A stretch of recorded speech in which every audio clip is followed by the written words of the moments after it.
Eh bien, bonjour à tous et bienvenue pour cette 5e quotidienne. Donc, hello, le son est bien, super. Ah ben voilà, il y a tout le monde qui est là déjà. Titi Carlito, Bamzerito, Bas du son est là. Et aujourd'hui, je vous demande, mesdames et messieurs, d'accueillir Antoine. Comment vas-tu, Antoine?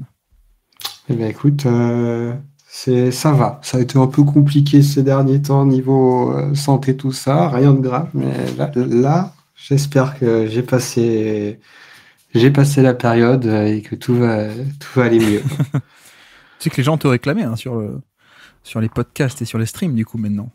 Mais ils vont me réclamer, mais ils vont voir que j'ai pas grand-chose à dire sur les matchs, sur les matchs de la veille. C'est Moi, je suis l'invité, comment dire, je sais pas si c'est. Remarque, il y avait Nico qui passait hier, donc est-ce que je suis J'ai Nico invité hier, ouais. nostalgie? Est-ce que je J'essaie de sortir suis. les gens de la retraite un peu. C'est un peu l'idée. C'est ces pauvres seniors là qui sont en manque d'activité et faire un peu reprendre un peu de boulot, quoi. Bon, alors après, t'es pas totalement à la retraite. Hein. T'es pas comme Nico. Toi, t'es juste en pause temporaire, peut-être, un truc comme ça, on peut Allez, dire. on va pas trop développer là-dessus, c'est peut-être mieux. Non, attends, déjà que j'aurais pas Nico pour le top 100 des 2020, si tu me lâches aussi, ça va être compliqué. Hein. Bah, écoute, après Nico, tu peux le faire venir juste pour les quiz, quoi, parce que je Ouais, pense c'est pas qu'entre faux. C'est pas entre faux. ceux de 2020 et ceux remarque, il sera peut-être mieux capable même de citer des noms. Mais Alors qu'on salue Processor, bonsoir à tous, salut à toi, JK est là. Je pourrais pas accéder au chat, je suis au volant. Je voulais juste dire qu'Antoine m'avait manqué. He's back ah, c'est comme gentil. Jordan, il te dit Bamzerito. C'est- Salut Clément, salut Doc Rider, on veut juste entendre ta voix Antoine. Parle de ce que tu veux et tout ira bien. Bon, c'est ce qu'on va essayer de faire. Back-to-back survivor assidu de la saison actuelle. C'est un peu l'idée, pour le coup. C'est un peu l'idée. Et encore que, bon, toi aujourd'hui, on va arriver à parler du livre, je pense. Avec Nico, on n'est pas arrivé à faire la draft à l'aveugle tellement le match était intéressant hier. Mais donc, bah, comme d'habitude, un peu le programme du jour, vous le connaissez.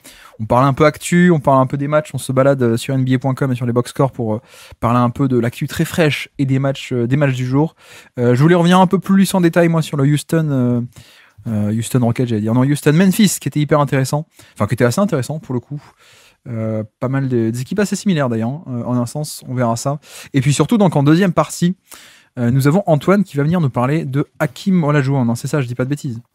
c'est ça, oui, exactement. Je, Bah, j'ai, eu, du, j'ai eu du un livre moment de plutôt doute. de Merin Fader. Ouais. C'est ça, mais j'ai eu un moment de doute parce que comme elle a aussi écrit sur Janice, je me suis dit, mince, c'est ce que je. Au moment de dire Hakim Olajuwon, j'avais un doute. Non, c'est sur Hakim Olajuwon, qui est sorti quand d'ailleurs, il n'y a pas longtemps, non?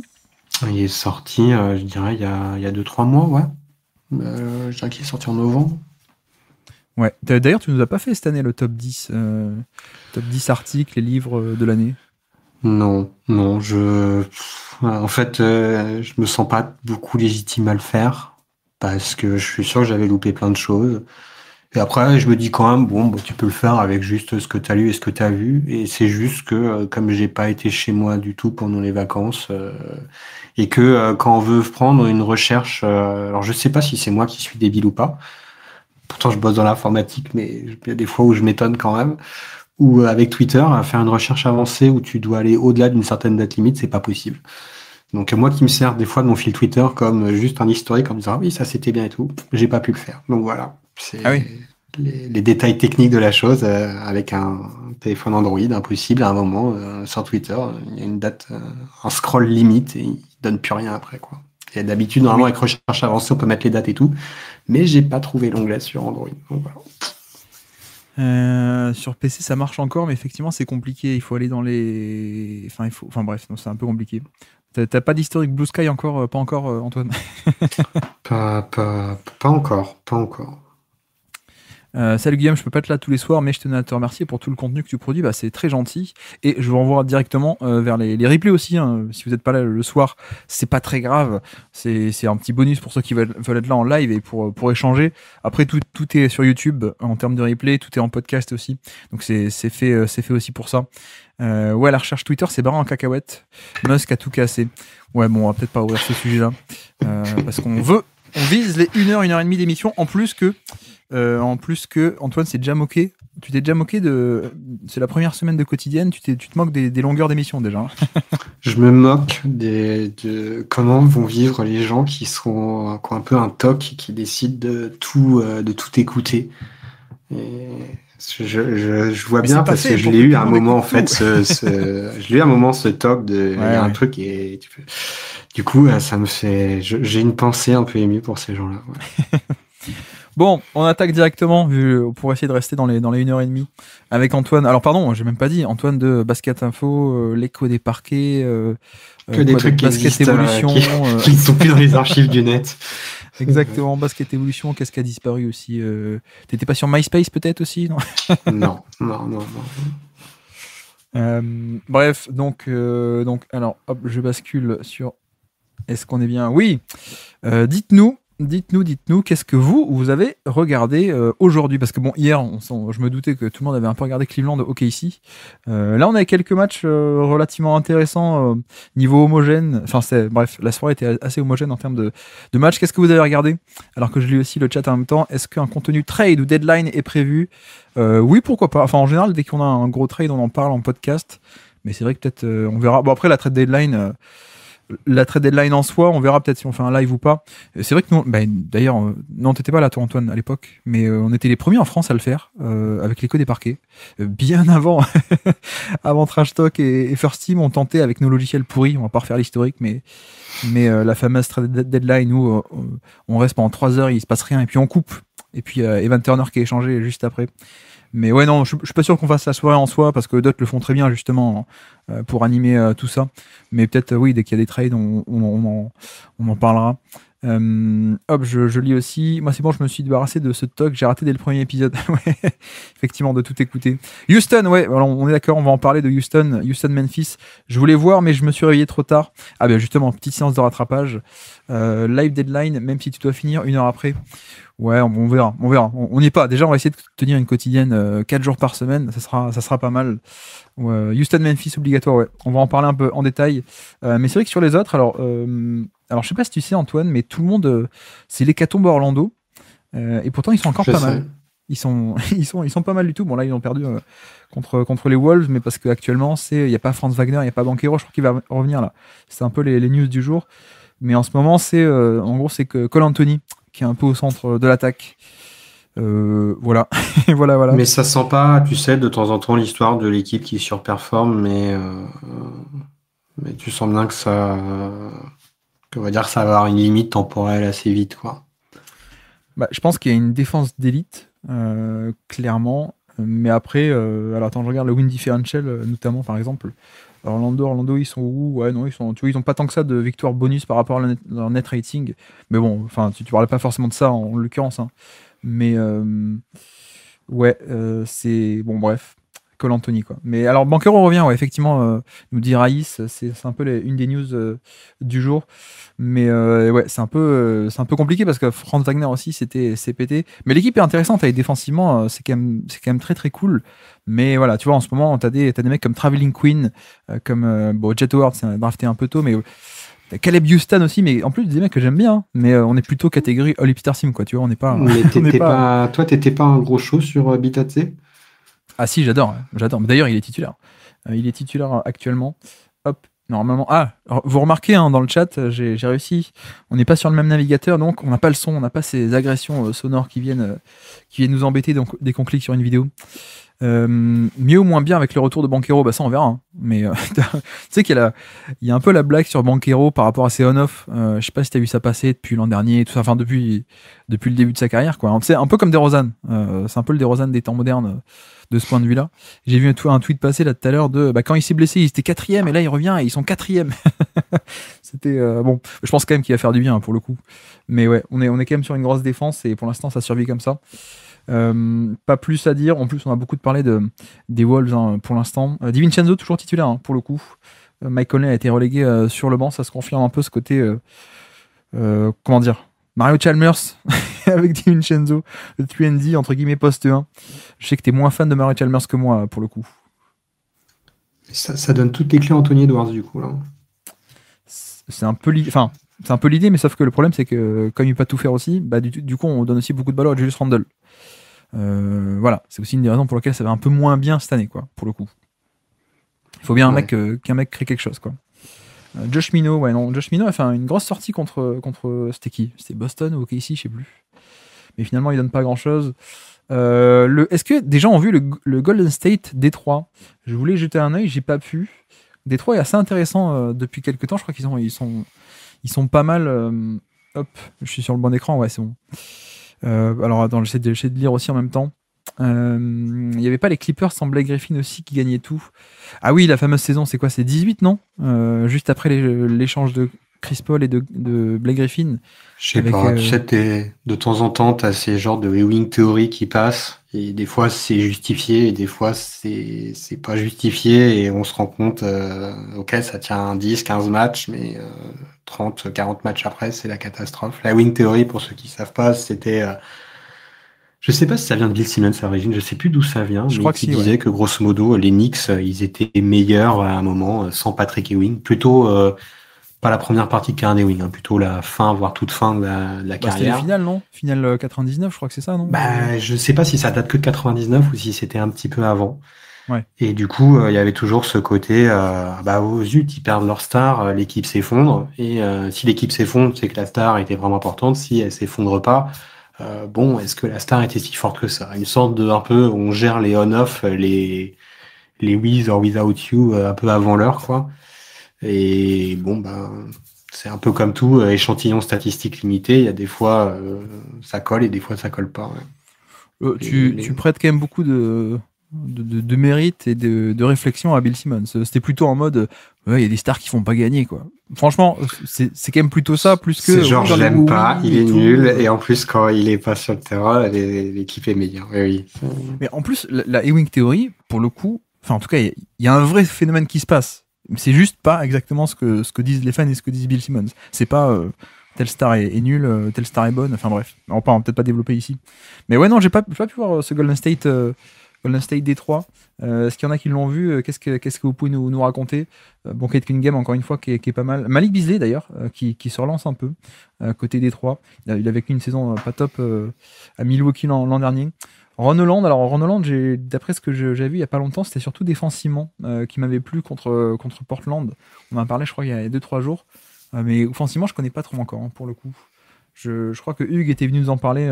Hugues d'Envergure, il nous parlait beaucoup de talent pur et tout, mais de un peu le diamant brut, quoi. Pas encore, pas encore très poli, on va dire. Mais bref, donc bon, si personne l'a vu, on peut peut-être un peu passer. Ça donne quoi les pivots de Détroit? Kate est arrivé dans le quatrième quart. Ouais. Alors les pivots de Détroit, ben on a Jalen Duren toujours. Bon, moi je suis pas aussi fan que certains, sans doute. Isaiah Stewart. Stewart, en fait, ce qui est bien, c'est la théorie. Après, le joueur pour de vrai est quand même moins intéressant. Mais disons que la théorie est intéressante. Du mec qui peut un peu shooter, qui est polyvalent, qui est costaud et tout. Mais ouais, bon, on commence à connaître Stewart. Mais non, Avec ma vue de très loin, tu vas me dire ouais. si je me trompe, j'ai l'impression que c'est un peu des pivots Energizer. Ouais. Je sais pas si tu vois ce que je veux dire, mais Si. qui misent beaucoup, on va dire, sur l'activité. Mais activité à prendre avec des pincettes, quoi. Je dis ça, c'est les images que j'ai de ces deux joueurs-là, et justement, je te la pose, pas pour dire que c'est comme ça, mais pour savoir si ce que j'ai en tête se vérifie ou non, quoi. Bah, Jalen Duren, on est clairement dans le cas du mec qui est polyvalent, mais qui est très bon nulle part, quoi. Je trouve, hein. Alors, ça peut paraître sévère parce que, voilà, hein, enfin, on a reçu 2-3 critiques comme quoi, ouais, les gars, vous êtes un peu sévère, il est jeune et tout. Mais pour moi, c'est plus gros rebond. En termes de défense, ça peut un peu faire toutes les couvertures, mais c'est génial dans aucune, quoi. Je suis pas sûr que ce soit la pièce centrale d'une défense, quoi. Le mec qui va t'imposer un peu l'identité avec telle ou telle couverture ou en étant bon à ce point. Mais après, hyper intéressant, hein, sur ce côté rebond, sur ce côté finition. Il y a un peu de passing slash intelligence de jeu. Alors que là, je mettais un peu les highlights de Guy Santos. Tu connais Guy Santos ou pas du tout? Pas du tout. C'est C'est un rookie. Non, c'était un peu une blague. Alors, je sais pas à quel point la blague est répandue, mais c'est Alberto d'Envergure qui en parlait beaucoup. C'était un running gag. Mais voilà, c'était un mec qui était coincé au stade de running gag, quoi. Et au final, non, ça devient un joueur NBA apparemment. Enfin, qui fait au moins quelques matchs alors que c'était pas du tout le cas avant. Et j'ai entendu que que Steve Kerr en parlait très très bien aujourd'hui. Beaucoup de turnover, Jalen Duren, ouais, effectivement. Il a été bon, ah ouais. Alors c'est ça, c'est un peu nouveau. Je sais pas à quel point tu as suivi de loin ou pas cette saison, mais tu sais qu'ils ont démarré très fort, hein, les Warriors. Oui. Et depuis, c'est un peu. Le soufflet est un peu retombé. Ouais. Je sais plus, j'avais vu la stat comme quoi, grosso modo, sur la période de gagner tout, les équipes shootaient à 30% contre à 3 points, et Ouais. depuis, c'est à l'inverse, les équipes tirent à 38 ou 39%. La fameuse Euh, Jedi Defense. C'est ça, ouais. Mais j'imagine que tout s'explique pas par ça, quoi. J'ai vu aussi Kevin Looney qui a joué 20 minutes, qui a été bon et tout. Sorti de Steve Kerr qui dit ouais, mais à chaque fois je le sors du line-up et à chaque fois quand je le rentre, je me dis mais pourquoi est-ce que je l'ai sorti? Il est tellement bon quand je le fais rentrer. Moi j'ai envie de dire mais il manque juste une partie là-dedans, c'est oui, mais alors pourquoi parfois tu le sors? Est-ce qu'on peut en parler de ça aussi ou pas? Et non, mais c'est pas pour être méchant, mais je trouve que parfois il y a un peu une exagération autour de Kevin Looney, qui est un joueur très sympathique, mais qui, comme n'importe quel role-player, a des avantages et des inconvénients, quoi. Mais il y a eu un peu un emballement playoff 2023 autour de lui. Mais bon, voilà. 2023 ou 2022? Alors 22 c'est le titre, mais 23 c'était la série contre les Kings où il avait été hyper précieux et tout. Mais un peu les deux, ouais. T'as raison. Mais non, mais j'ai beaucoup aimé la déclat parce qu'en mode. Enfin, en même temps, c'est aussi toi qui régulièrement le sort du line-up, quoi. Donc, c'est aussi Honnêtement, parfois pour une raison, quoi. Je sais pas si sans Stephen Curry, c'est quelqu'un qui aurait fait carrière en NBA, Kevin Looney. Je dis pas ça en exagérant, je dis juste ça que on arrive à un certain niveau de joueur où on se rend compte que le niveau de remplaçabilité, ça se joue à peu de choses et des fois c'est des opportunités. Et là, l'opportunité c'était avec les Warriors et je pense pas qu'en dehors des Warriors, peut-être que c'est quelqu'un en fait qui, je veux dire, a quand même fait carrière en NBA, mais dans la partie un peu juste en disant bon, pas sûr que ça fasse, je sais pas combien de saisons il est, hein, Looney, en termes d'expérience. 2015 je crois la draft.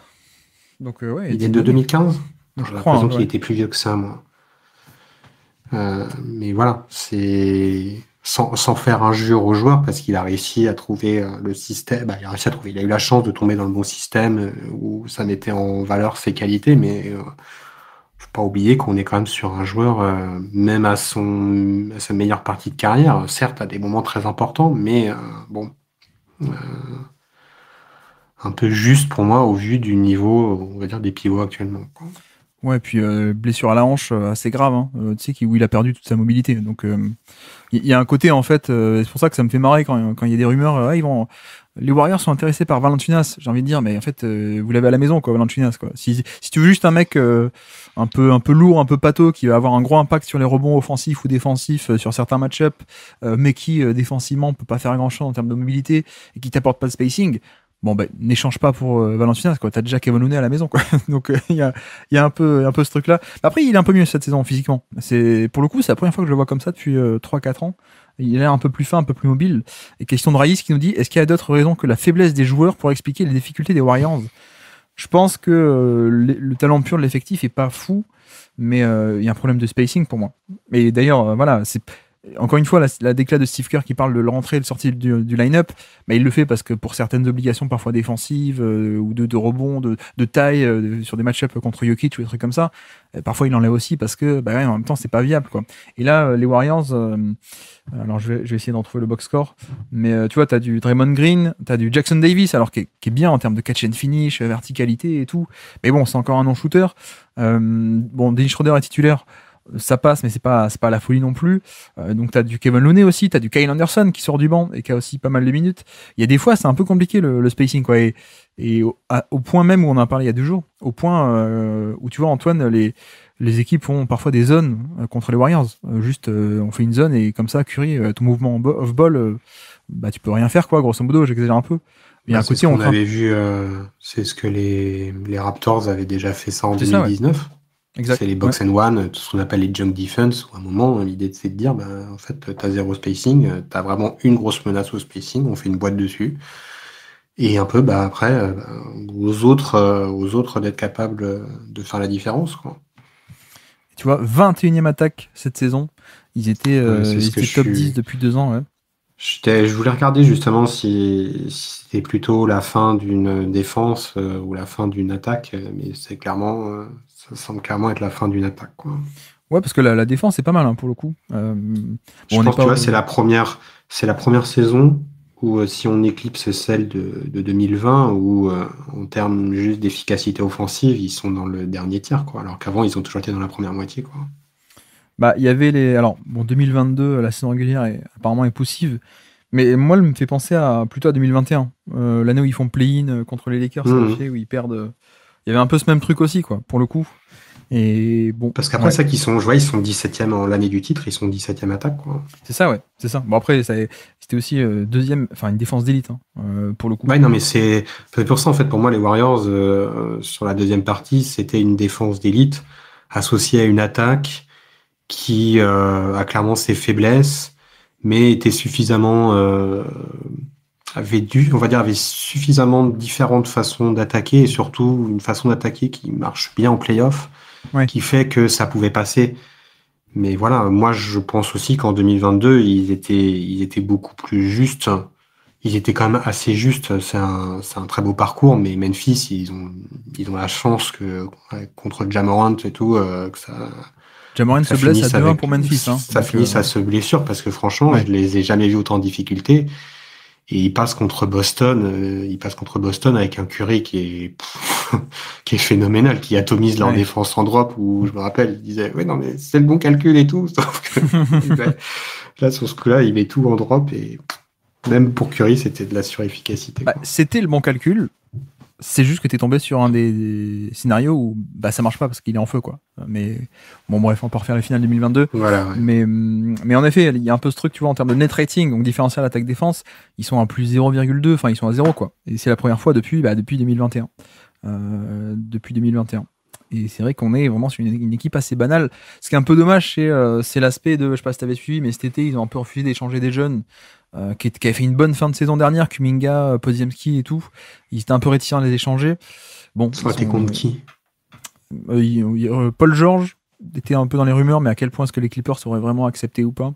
Et puis il y avait du Markkanen aussi, potentiellement, mais là encore, à quel point est-ce que Utah était vraiment enclin à le faire ou pas. Mais c'est un peu une récurrence, hein, ce côté. Les Warriors veulent pas trop se séparer des jeunes, ou même là, on a encore plein de rumeurs comme quoi, il faudrait faire un trade, mais on entend maintenant finalement ils sont pas intéressés par Butler, finalement on veut pas trop échanger un tel, et finalement on est intéressé par Vucevic et par Valanciunas, quoi. C'est un peu bon bah super, mais je suis pas sûr que ça marche. Valanciunas a juste le post-up en plus, nous dit JK. Est-ce que JK c'est Kuminga d'ailleurs, Jonathan Kuminga ou pas? Mais oui, en effet, effectivement, Valanciunas c'est un peu plus de post-up. Le seul moyen pour Curry et LeBron de sortir leurs galères respectives, c'est de s'associer. Oui, ça ce serait pas mal. Mais après, qui va chez qui pour le coup. Il y a des line-up à 4 mauvais shooters ou non-shooters autour de Curry, ça suffit pas pour avoir le meilleur et ça suffit pas pardon d'avoir le meilleur shooter de l'histoire pour avoir du spacing. Ouais, c'est un peu l'idée. Je pense que la bonne pioche Schroeder a été surcoté. C'est pas que c'est surcoté, c'est que enfin moi je pense que c'est que tu peux pas avoir le même niveau de production et de rendement pardon que quand il était un peu première ration à Brooklyn sur le début d'année, quoi. Après il peut apporter un truc intéressant en termes de c'est un vrai joueur de pick and roll un peu plus classique et parfois on le voit, mais ouais disons que c'est pas Schroeder qui va un peu tout régler, quoi, clairement, mais bon. C'est vrai qu'ils ont souvent eu du mal, les Warriors. Tu sais, je reprends des choses que je connais, hein. Ça a été souvent un peu une question de dire, mais est-ce qu'ils peuvent pas, avec tel joueur, en récupérant tel joueur, avoir une façon d'attaquer différente? Ouais. Et j'ai l'impression que, tu sais, ça l'a jamais vraiment fait au final, quoi. Ce côté de dire, on ramène tel joueur, on va attaquer différemment et tout. Au final, les Warriors, j'ai l'impression que quand ça marche, c'est qu'ils arrivent à être plus ou moins dans leur identité un peu classique, quoi. Je crois que c'est celui qui a été qui a le mieux marché finalement, c'était Poole. Jordan Poole, qui était un peu plus sur ce côté slashing, balle Et en main encore, direct. pas non J'allais plus. dire, et encore, il se fondait quand même bien dans l'autre style de jeu aussi, quoi. Mais après, j'ai l'impression que Schroeder, il a toujours réussi dans un style qui était pour le coup beaucoup, beaucoup plus direct, quoi. Ouais, exactement. Lon Uchiwa est par là, salut. Les Warriors avaient essayé 4 aussi. Non, juste les initiales, ok, JK. Ok. Green en 4 avec un pivot non-shooter, c'est encore jouable en 2025. Ouais, si t'es la meilleure défense de NBA, ça peut. Pourquoi pas, mais même encore. Mais ça n'a pas l'air d'être le cas. Mais bref, peut-être on va avancer sur ce match-là. Tu préfères les jeunes des Warriors pour monter un trade ou un package avec des jeunes de Miami, genre héros par rapport à quoi pour Butler, tu veux dire? J'ai pas compris la question. C'est pour ça que je dis que c'est surcoté Schroeder. En plus, c'est pas comme si on avait déjà vu ce qu'il donnait dans les équipes compétitives. Bah si, on a vu ce qu'il donnait dans les équipes compétitives, mais c'est un statut moindre, quoi. C'est un excellent sixième homme qui était à OKC, qui était dans des équipes comme ça, un peu qui jouait pas mal. Oui, mais pas pour un statut de je vais être titulaire NBA, grosse équipe, ambition, quoi. Bref, donc voici pour ce match-là. Les Cavs qui étaient en back-to-back et qui, bon, c'est pas. Je rigole un peu en antenne, c'était pas un match NBA, hein, Antoine, c'était contre les Raptors. Garland qui est toujours un peu, toujours sur sa lancée un peu géniale. Alors, pour te dire, on n'est pas encore, hein, on n'est même pas du tout sur un MVP step. Peut-être on en parlera plus bientôt. Mais voilà, c'est pas genre la méga explosion, mais c'est quand même beaucoup mieux que l'an dernier, qui était juste une très mauvaise saison. Mais par contre, celui qui commence un peu plus à exploser offensivement en termes de scoring, c'est Mobley cette année, qui force un peu plus et qui est plus agressif. Donc ça, c'est assez cool. Mais bon, après, Garland fait quand même une très très bonne saison. Pour monter Garland, c'était, vu qu'on parlait de Curry avant, je crois que c'est le joueur qui me faisait, je sais pas si Oui. c'est qui me faisait plus penser à Curry. Oui, bah, tu vois, contre OKC, il y avait des séquences comme ça. J'ai une en tête où il fait un pick and roll, ça marche pas, il lâche la balle et il fait directement, il coupe dans le dos, extra passe sous le panier, quoi. Le vrai mouvement off-ball. Mais bon, après, c'est Toronto. Donc voilà, T'avais suivi toute l'histoire autour de la mâchoire par rapport à sa saison passée où c'était compliqué et tout, sur l'importance de la mâchoire, qui s'était cassé la mâchoire avant, à quel point ça influe directement sur ta force, sur le grip, sur d'autres muscles et tout. Ouais. J'avais suivi que certains, tu manges. Je crois qu'il y a le fait que tu manges moins, donc déjà que tu as moins d'énergie et que globalement la mâchoire c'est comme le petit doigt, on a l'impression que vraiment ça sert à rien, alors qu'en fait c'est ce qui te sert, on va dire, à vraiment avoir beaucoup plus de force et de poigne. Ouais. À un moment, en fait, serrer la mâchoire, ça permet, on va dire, je sais pas, de faire que d'autres muscles permettent d'être plus puissants. Il y avait toute cette histoire comme quoi, oui, bah, si la saison dernière de Garland c'était compliqué, c'est parce qu'il s'était blessé la mâchoire avant. Ouais. Je sais plus avec quel autre joueur il y avait eu un parallèle où il y avait eu pareil une saison un peu compliquée parce qu'il s'était cassé la mâchoire avant. Blessure à la mâchoire d'un joueur NBA? Un autre, tu veux dire que Garland? Oui. De la même année ou de avant? Non, plus vieux. Quelque chose de plus vieux. Oui, j'avais suivi comme toi ce que les mecs de biomécanique en disent un peu, mais effectivement, ça fait plaisir. Après, comme dit, on n'est pas encore totalement sur le... Comment dire? On n'est pas sur le Stephen Curry 2015, quoi, tu vois. C'est pas encore ce step-là. Mais on a quand même fait un très très bon Garland. Donc c'est cool. Les Mavs, bon, on va pas passer trop de temps. Les Mavs, ils ont joué sans Kyrie et sans Luka Doncic. Mais par contre, c'est vrai que ce qui est cool, c'est que quand il te manque de la création offensive, tu peux faire sortir de sa boîte un peu Jaden Hardy, je sais pas si tu le connais, qui était un joueur très talentueux, drafté deuxième tour parce que des complications. Alors je sais plus si c'était sportif ou sportif, mais bon voilà, un peu le scoreur de micro-ondes, quoi, grosso modo. Mais qui qui joue pas trop d'habitude, ou en tout cas pas forcément beaucoup avec les titulaires. Et là, quand t'as tes remplaçants quand t'as tes stars qui sont pas là, tu donnes les ballons à Spencer Dinwiddie et à Jaden Hardy, quoi. Et comme c'est Portland, ça passe. Ouais, c'était un peu, ça ressemble un peu au début de rôle de Jalen Brunson à Dallas. Oui, c'est vrai. Je sais pas pourquoi, je m'étais fait le parallèle à l'époque, l'année dernière, en disant tiens, c'est... il y a aussi 2-3 fois contre OKC en playoff, là où il était un peu sorti de sa boîte parce que justement, tu avais un peu besoin contre un OKC qui faisait des stunts avec une défense organisée en tête de raquette et tout. Tu avais besoin d'avoir plusieurs mecs sur les ailes pour faire des renversements d'un truc à l'autre et avoir un mec capable d'attaquer sur le dribble. Donc il avait été pas mal, il était sorti un peu de sa boîte sur cette série-là. Mais voilà. Après, Portland, on en a parlé il y a quelques temps. Tu sais que moi, j'aime bien taper sur Billups, mais pour le coup, c'est pas si mal que ça, je trouve, tactiquement. Bon, après, ils n'ont pas les joueurs pour mettre les tirs. Hein. Mais, j'avais lu des bonnes choses du côté de Portland sur une alliance défensive entre, que je dise pas de bêtises, Toumani Camara et Deni Avdija, qui fait que ça faisait une bonne structure défensive sur les ailes qui apportait apparemment pas mal. Bon, là, je vois qu'ils sont -7 et -13 sur ce match-là. Mais j'ai entendu tu des viens choses. Pas de dire des plus-minus quand même là, Antoine. Non, mais c'est juste allez, fin du live, merci. Mais j'avais entendu des bonnes choses là-dessus, oui. Oui, en plus, Avdija, moi j'aime beaucoup.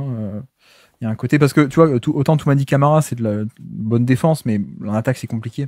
D'ailleurs, c'est pour ça qu'il avait été drafté aussi bas. Mais Avdija, ça commence à développer pas mal, le côté offensif, notamment en drive, et puis beaucoup ont été déçus qu'il finisse à Portland. Ah oui, qu'est-ce qu'il fait là, quoi. Washington s'est construit. il est quand même pas si vieux que ça. Bon, Miami contre Utah, s'il y en a qui ont des trucs à dire, c'est maintenant. Ah, alors qu'on salue Malakoz. Salut à toi, bienvenue. Est-ce que j'y crois vraiment au step de niveau MVP pour Garland? On verra. On verra. Peut-être on développera le sujet plus tard, mais peut-être pas le faire en 2 minutes ici, mais bon. En fait, ça dépend du scoring. Hein. Ça passe aussi par le côté implacable scoring. Et ça, ça sort un peu de nulle part en général, ce côté, le MVP step. Bon, Miami, pas grand-chose à dire, hein, je pense, contre le Jazz. Bah, tiens, Laurie Markkanen a joué 30 minutes pour Kessler. Ah ouais, je croyais que Walker Kessler était pas trop dans les petits papiers à cause de son manque d'attaque. D'ailleurs, tu sais que c'est quoi? C'est la copine de Kessler qui est Miss USA. T'as vu ça passer ou pas, Antoine? Pas du tout, pas du tout. Ah Mais là je là sais là. que j'étais resté un peu. On est d'accord, c'est sa deuxième saison à Kessler. C'est que deuxième ou troisième? Troisième. Troisième, ouais. Après, des débuts en mode Rudy Gobert. Ah oui, non, c'était la première saison de Rudy Gobert aux Wolves en mode c'est vraiment compliqué et tout. Et Kessler est capable de prendre le relais. C'est ça, Et ouais. je sais pas du tout ce qu'a fait qu'après une saison rookie étincelante, ça, c'est plus là du tout. Et je sais pas si c'est l'écosystème autour de lui, si c'est lui-même Non, c'est le manque d'attaque. derrière. C'est lui son manque d'attaque parce que c'est vraiment un Ok, prospect. il y avait le prisme rookie en mode ah mais il est bon en défense. Ok, bon, il y a des choses qui vont pas, mais c'est un rookie, il va évoluer, c'est super. Et en fait, il a pas évolué quoi. Alors, je me demande à quel point est-ce qu'il y avait pas aussi un côté tanking pour le coup. Parce que vraiment défensivement, tu vois, la première année surprise, mais la deuxième, elle est tout aussi mode défensivement. C'est vraiment un mec, un défenseur, un prospect défensif, en tout cas générationnel. Pour moi, protection de panier, coordination main-œil, enfin, c'est des trucs assez vraiment très cool. Par contre, le problème, c'est qu'il joue pour Will Hardy qui a des systèmes offensifs très léchés et tout, et à quel point est-ce qu'il est fonctionnel en attaque, on est quand même loin, quoi. Ok. Je pense, moi, j'explique un peu comme ça, peut-être aussi un peu de tanking, je sais pas. Mais non, mais défensivement, tu vois, sa deuxième année, donc l'an passé, était pas moins bonne que la première. Au contraire, c'était du même acabit. C'est juste que John Collins était arrivé, donc on préférait faire jouer un mec qui était bon dans les schémas de Ah Will oui, Hardy, d'accord. le Tanking, tu veux mouvement. aussi dire mise en valeur de certains joueurs Ouais, pour sur le marché. Ok, exactement. d'accord. Et puis on finit, alors pas de match à cause des incendies aux Lakers, évidemment. J'ai vu que JJ Redick a perdu sa maison et plein de mecs comme ça. Bon, c'est un peu. Ça a l'air chaud apparemment là-bas. Donc pas de match Lakers-Charlotte, mais par contre Atlanta qui continue d'être un peu irrégulier. En tout cas, Phoenix qui gagne, on peut aussi le voir comme ça. Victoire des Suns. Et finalement, un Bradley Beal qui, dans son rôle, depuis qu'il est sur le banc, c'est pas mal hein, pour le coup. Je sais pas si tu vois passer, mais il y a beaucoup de monde qui parle de. Bon, il est trop payé, etc. Et c'est vrai, effectivement. Mais pour moi, c'est juste que le fit est pas bon et que c'est un contrat à 50 millions que tu fais jouer dans un rôle de mec à 20% d'usage qui devrait en valoir 20 de millions. Mais en soi, le mec est hyper intéressant pour le coup. Moi, je trouve, en tout cas.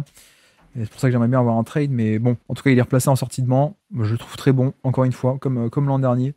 Et puis donc les Suns qui gagnent avec un Ryan Dunn qui est titulaire à sa place mais qui joue 16 minutes. Tu vois, ça c'est toujours très cool. Antoine, toi qui as l'expérience, je dirais pas titulaire à Kiss Bogans, mais il y a tout un foin qui a été fait. Bradley Beal va être mis sur le banc. Et donc c'est le jeune Ryan Dunn, un défenseur d'aile qui qui le remplace. Bon, Ryan Dunn joue 16 minutes, Bradley Beal en joue 33. Qu'est-ce que C'est le fameux joueur qui apparemment n'était pas capable de tirer un 3 points et qui en début de C'est saison ça. était en train de mettre tous les 3 points, mais il n'y avait pas trop le volume et en fait bon on s'aperçoit que c'est pas si bon que ça au shoot finalement.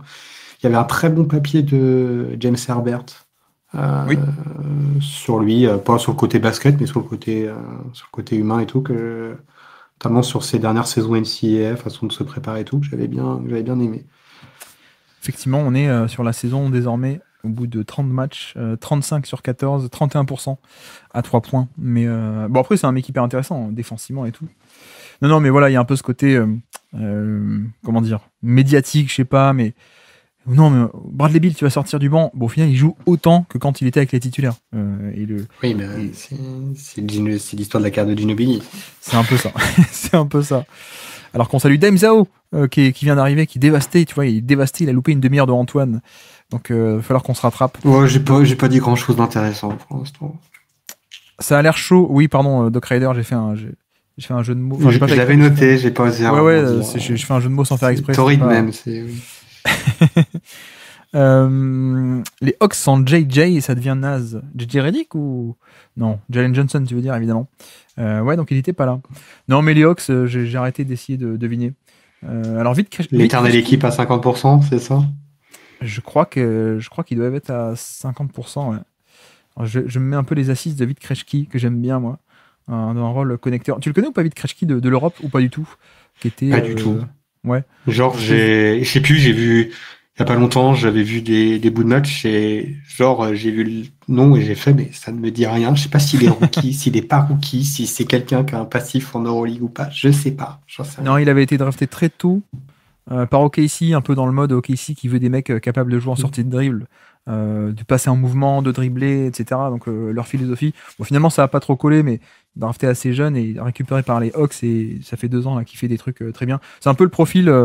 Bon, il n'y a pas trop de scoring et le toucher de balle à voir, mais le playmaker de grande taille, quoi, grosso modo. À la fois playmaker, un peu création balle en main, mais aussi connecteur aussi, surtout. Et puis défense sympa. Donc c'est cool. Mais ouais, c'est pas Jalen Johnson. Ça, on sera d'accord. Voilà. Les Suns n'ont pas fait jouer Nurkic d'ailleurs non plus. C'est Mason Plumlee. Et je crois que Nurkic n'a pas joué du tout. Je crois qu'il est pas très content. Il se prend des DNB, mais en même temps, les Suns n'ont plus aucun moyen de. Enfin, très très peu de marge de manœuvre, quoi. Parce qu'on pourrait se dire, il faut les changer.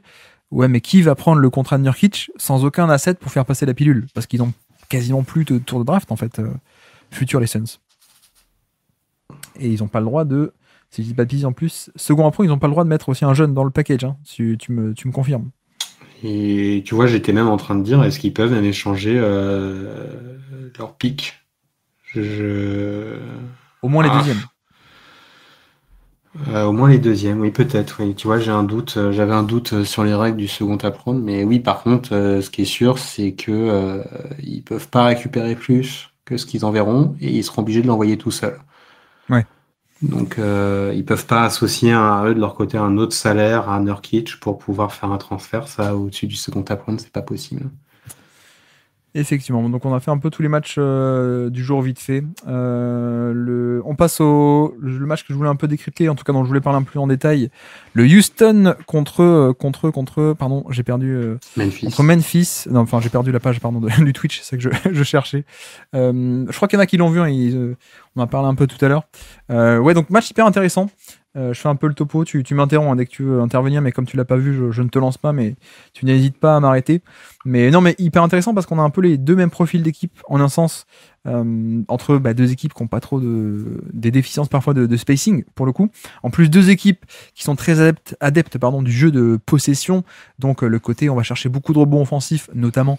Ça peut être aussi du playmaking, interception, etc. Mais c'est quand même beaucoup de jeux de rebonds offensifs pour avoir plus de cartouches que l'adversaire. Donc là-dessus, le match-up était intéressant parce que les deux essayent un peu de jouer à ça. Et puis intéressant aussi parce que on a aussi deux équipes qui ont, donc en plus de ces similarités, ont aussi enfin, en termes de pivot et de rotation intérieure, c'est pas facile les match-up. Il y en a qui peuvent être attaqués, il y en a qu'on veut pas sur le ballon, il y en a qu'on veut off-ball. Enfin bref, là-dessus, le match était assez intéressant de ce point de vue-là aussi et surtout même. C'est-à-dire que voilà, qu'est-ce qu'on fait de Sengun défensivement, comment est-ce qu'on défend Sengun de l'autre côté du terrain. En plus, donc Zakidi était aussi sur le terrain, donc il peut se faire attaquer. Donc bref, on peut un peu commencer à parler de tout ça. Un truc que d'ailleurs les Grizzlies alors que je vais couper le son, comme ça sera peut-être un peu mieux. C'est les fameux faire un premier écran avant d'attaquer Sengun. Donc évidemment, on va essayer d'attaquer Sengun en tant que pick and roll. Mais regardez qu'est-ce qui se passe. Un match-up de base, c'est qu'on a Amen Thompson. Je sais pas si tu connais Amen Thompson, le jeune de Houston, qui est un athlète extraordinaire, défenseur plutôt très bon. Et donc évidemment, on va le mettre sur Ja Morant, on en parlera. Mais il y a un peu ce côté où, en fait, on fait le coup très simple de, avant de faire le vrai pick and roll, un premier écran. Comme ça, on obtient un switch automatique. Donc là, en l'occurrence, sur l'action que je montre en image, c'est Jalen Green qui se retrouve. Et donc, ensuite, on a le bon match-up, on peut attaquer Sengun. Voilà, et donc ça libère une ligne de drive. L'aide qui est pas top, et un cut dans le dos de la part de Jalen Wells. Donc voilà, la même action, vous avez vu un écran pour se retrouver pareil, situation où on n'a pas du tout Amen Thompson, on peut attaquer Jalen Green et Sengun sur le pick and roll. Donc clairement, cette stratégie qui est finalement très classique, hein, de faire un premier écran pour se débarrasser du bon défenseur et ensuite attaquer le mauvais. Là pareil, exactement le même système qu'on enchaîne, sauf que cette fois on n'a même pas besoin ensuite de faire un pick and roll ou un écran avec Sengun, juste on va attaquer Jalen Green qui se fait attaquer avec Ja Morant. Et on en a parlé hier dans le Cleveland OKC, mais pourquoi sur ce genre de switch, on a un peu un switch automatique, on pourrait dire mais non, mais il faut juste batailler et pas switcher. C'est que sur ce genre à ce niveau-là, si par exemple ça switche pas, le poseur d'écran s'écarte très vite et ça fait un panier en roll, ça fait un pick and pop, etc. Donc il y a un peu ce truc de switcher de manière automatique pour s'éviter les problèmes, quitte donc à concéder ce mauvais match-up. Mais le truc, c'est que si tu veux pas switcher, forcément tu vas concéder un décalage. C'est un peu l'idée. Donc voilà, là on voit plein d'exemples. Je vous laisse des exemples on fait un premier écran, là pareil, deuxième mi-temps, vous voyez, exactement le même système. Le but c'est d'attaquer Sengun, mais avant, hop, un premier écran où on amène Jalen Green plutôt que Amen Thompson, et comme ça on peut l'attaquer. Alors que là, pour le coup, ça a plutôt bien défendu sur cette possession. Jalen Green qui a fait plutôt un bon match, offensivement y compris, mais aussi défensivement. Bonsoir Floby, j'arrive dans un tunnel. Oui, désolé, pour le coup, je parle un peu du match qu'on a vu. Donc bref, on a ce côté-là, mais à la base de tout, on a aussi le match-up entre Amen Thompson et Ja Morant qui a été beaucoup un des points cruciaux de ce match-là, avec, comme dit, ce match-up où on essaie de mettre Amen Thompson. On voit une première action où, isolation, il arrive à mettre un pull-up. Là, ensuite, autre action sur une contre-attaque, il n'y a pas le bon match-up, il a Aaron Holiday plutôt qu'Amen Thompson, donc Ja Morant, il va l'attaquer de suite, et on va pouvoir aller au panier, chercher un panier plutôt facile. Voilà, il y a un peu ce truc on essaie d'éviter au maximum en fait le match-up d'Amen Thompson qui est vraiment un défenseur qui va bien gêner Ja Morant. Là, vous voyez que un exemple de quand on fait pas un écran, quand on se débarrasse pas du match-up, on voit que Ja Morant, il a beau être explosif, Amen Thompson est pas mal aussi, et donc il arrive à rester en face, à bien contenir. On passe à la deuxième mi-temps, un peu pareil, vous voyez Amen Thompson qui va essayer de contenir. Cette fois, ça passe pas et ça finit en faute, je crois, non pas là. En tout cas, il y aura des problèmes de faute sur ce match-là, sur la deuxième mi-temps, et ça va être un peu un point clé. Pour le coup, alors là, je crois que j'ai pas montré la bonne faute. Là, ça va être Jason Tate qui va aussi faire une faute sur isolation de Ja Morant qui attaque en 1 contre 1. Mais Amen Thompson a été un peu en problème de faute, et donc quelle a été la conséquence? C'est que en troisième quart-temps, on a eu des séquences où il n'y avait plus Amen Thompson sur le terrain à cause de ces problèmes de faute, et donc on a dû se retrouver avec soit du Jason Tate, là pour le coup c'était pas voulu, mais surtout Fred VanVleet. Et là, vous voyez un peu enchaîner des actions où il attaque directement Fred VanVleet, qui est pas du tout le même match-up. Et vous voyez qu'il n'y a même pas besoin d'écran. Juste un premier pas, on va jusqu'au panier, on fait un lay-up une fois, 2 fois. Là, pareil, même pas d'écran, juste on attaque dans le grand espace et Fred VanVleet peut rien. Donc ça a été un point clé aussi, ce match-up un peu entre les deux et les problèmes de faute qu'a pu connaître Amen Thompson. Autre aspect, je sais pas si tu as suivi, mais cette saison, Jaren Jackson fait plutôt une très bonne saison au niveau du scoring. Et plus dans un rôle de porteur de balle, ou je m'abuse? Justement ça, ouais, exactement. Alors que la valeur de Jaren Jackson, c'était aussi un aspect de défense plus catch and shoot ou pick and pop. Et là, cette année, c'est vrai que je pense que ça marche aussi beaucoup parce que toucher de balle, il y a quand même de très très bonnes qualités. Mais c'est aussi un mec qui, en termes de dribble, n'est pas encore totalement fonctionnel, qui en termes de quand quelqu'un un peu va au contact et le stoppe un peu, il a pas toujours le truc de continuer à dribbler, et il aime bien, tu vois, là on a un exemple de Jason Tate, magnifique défense et magnifique match d'ailleurs de Jason Tate, qui offre une opposition. Il prend un peu souvent ses flotteurs loin du panier. Et pourquoi je dis ça, c'est que en fait l'an dernier, il a eu l'occasion de tester un peu sa création par la main, Jaren Jackson. Mais sauf que l'an dernier, les Grizzlies étaient mauvais, et donc il n'y a pas le spacing. Et donc forcément, il n'a pas pu être bon du tout. Alors que cette année, t'avais vu la vidéo, t'avais même relayé, je crois, de Ben Taylor là sur Memphis, ou d'ailleurs plusieurs contenus sur les Grizzlies. Mais ce que je veux dire, c'est que comme c'est pas un driver parfait, je pense qu'il brille un peu cette année parce qu'il y a enfin du spacing, et donc ça permet un peu de gommer ce que peuvent être parfois ces limitations de dribble, en fait, je trouve. Encore, il a beaucoup progressé, parce que je sais pas si tu te rappelles, l'un des défauts qui était amené à Jaren Jackson sur ses premières saisons, c'était en mode, au niveau de ses appuis, c'est un peu le bordel, quoi. Ouais. Et du coup, être capable de porter la balle et d'attaquer, ça demande d'avoir des appuis, d'avoir bien plus de maîtrise sur ses appuis, quoi, et de savoir où on va et de ce qu'on fait. Donc, il a quand même déjà bien progressé. Après, oui, de toute façon, un poste 5 qui attaque par le dribble, on a envie de dire forcément, c'est que derrière, ça demande un spacing, parfait, parce que voilà, c'était même à une époque avec Giannis, sur le dribble, il y avait toujours ce côté, on savait qu'à un moment, il allait faire le spin move, et tout le monde était prêt, la défense le savait, et attaquait à ce moment-là, quoi. Parce que voilà, on n'est pas forcément à cette taille-là, on n'a pas un dribble aussi bas que ça peut être ceux des meilleurs dribbleurs. Et en plus, en général, c'est pas voilà, on peut pas comparer avec les meilleurs extérieurs là-dessus, quoi. Mais ça reste une arme qui est quand même potentiellement très intéressante dans des schémas en five out où on demande parfois, souvent au pivot, un côté un peu passif ou de distribution un peu est-ouest. La possibilité de rajouter vraiment ce côté directement nord-sud, quoi, vraiment direct vers le panier, ça reste quelque chose vraiment d'intéressant, une corde, une façon d'attaquer qui est quand même assez différente de ce que peuvent proposer la majorité des équipes. Bah, surtout qu'en plus, il a vraiment un très bon toucher de balle, lui, pour le coup. Donc, autant parfois, c'est un peu brouillon en termes d'appui, comme tu dis, ou de dribble. Mais tu vois, quand il déclenche un peu ses flotteurs, des deux mains d'ailleurs, autour du panier, bah, ça rentre quand même pas mal parce qu'il a un peu ce toucher. Donc, c'est très cool. Alors que je lis dans le chat un Jason Tate MVP. Effectivement, nous sommes amis, Badison, je suis d'accord pour le coup. Mais non, mais ça fait plaisir parce que, alors, c'est aussi parce que Tarison est blessé, mais Jason Tate qui ressort un peu de sa boîte, qui a fait un excellentissime match. Moi, ça fait 2-3 ans que j'espérais le voir un peu ailleurs parce qu'il n'a pas non plus un très gros contrat, Jason Tate. Et bref, ça peut être un très bon ajout pour un contender, à mon avis. Et ouais, très très très très bon défensivement. Et on nous dit aussi, sans Jabari Smith, compliqué de défendre des gars comme JJJ pour Houston. Effectivement, c'est vrai que sans Jabari Smith, ça peut aussi être un problème. Bon après, ce qui est assez intéressant, donc je continue sur ce match-là, mais au niveau de la seconde unité, on a aussi continué un peu, donc en dehors de Ja Morant et Jaren Jackson, qui sont un peu les hackers principaux, on a fait une seconde unité avec du Luke Kennard et du Desmond Bane pour aussi un maximum de spacing et surtout pour attaquer. Ben voilà, on essaie toujours d'attaquer Sengun, mais de manière un peu différente. C'est-à-dire, c'est pas des pick and roll un peu plus classiques là avec Kennard, c'est juste une espèce de sortie d'écran ou une stack action, on peut dire comme ça. Et juste, voilà, Sengun ne va pas monter, donc juste on passe derrière l'écran. Là, pareil, même système, cette fois ça marche pas. Donc c'est Scottie Pippen qui enchaîne avec un pick and roll classique. On va cibler Sengun et en plus le partenaire sur le terrain, ben, c'est Brandon Clark qui est aussi un excellent joueur de rôle sur le pick and roll.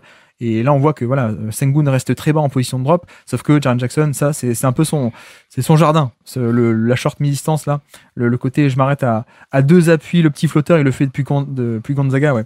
Il adorait faire ça, d'ailleurs, il faisait que ça, Gonzaga, mais pour le coup. Mais voilà, ça marche aussi. Et puis là, un excellent système que je peux aussi vous décrire. Donc, on va toujours cibler Sengun, hein, ça a été un point principal de ce match-là. Donc, Kennard, pick and roll, on va cibler Sengun. Et regardez ce que fait Memphis, les fameux mouvements de Memphis. On a un cut depuis l'aile de Desmond Bane, pile au moment du pick and roll. Pourquoi ? Parce que, en fait, Sengun va défendre le pick and roll, donc Kennard va occuper Sengun. On a le pick and pop, et sauf que qui doit venir couvrir le pick and pop, c'est un troisième défenseur. 2 sur le ballon, et un troisième doit venir aider sur JF en l'occurrence, sauf que Dillon Brooks, il vient pas parce que justement il y a le cut de Desmond Bane, et donc il est aspiré par ce cut.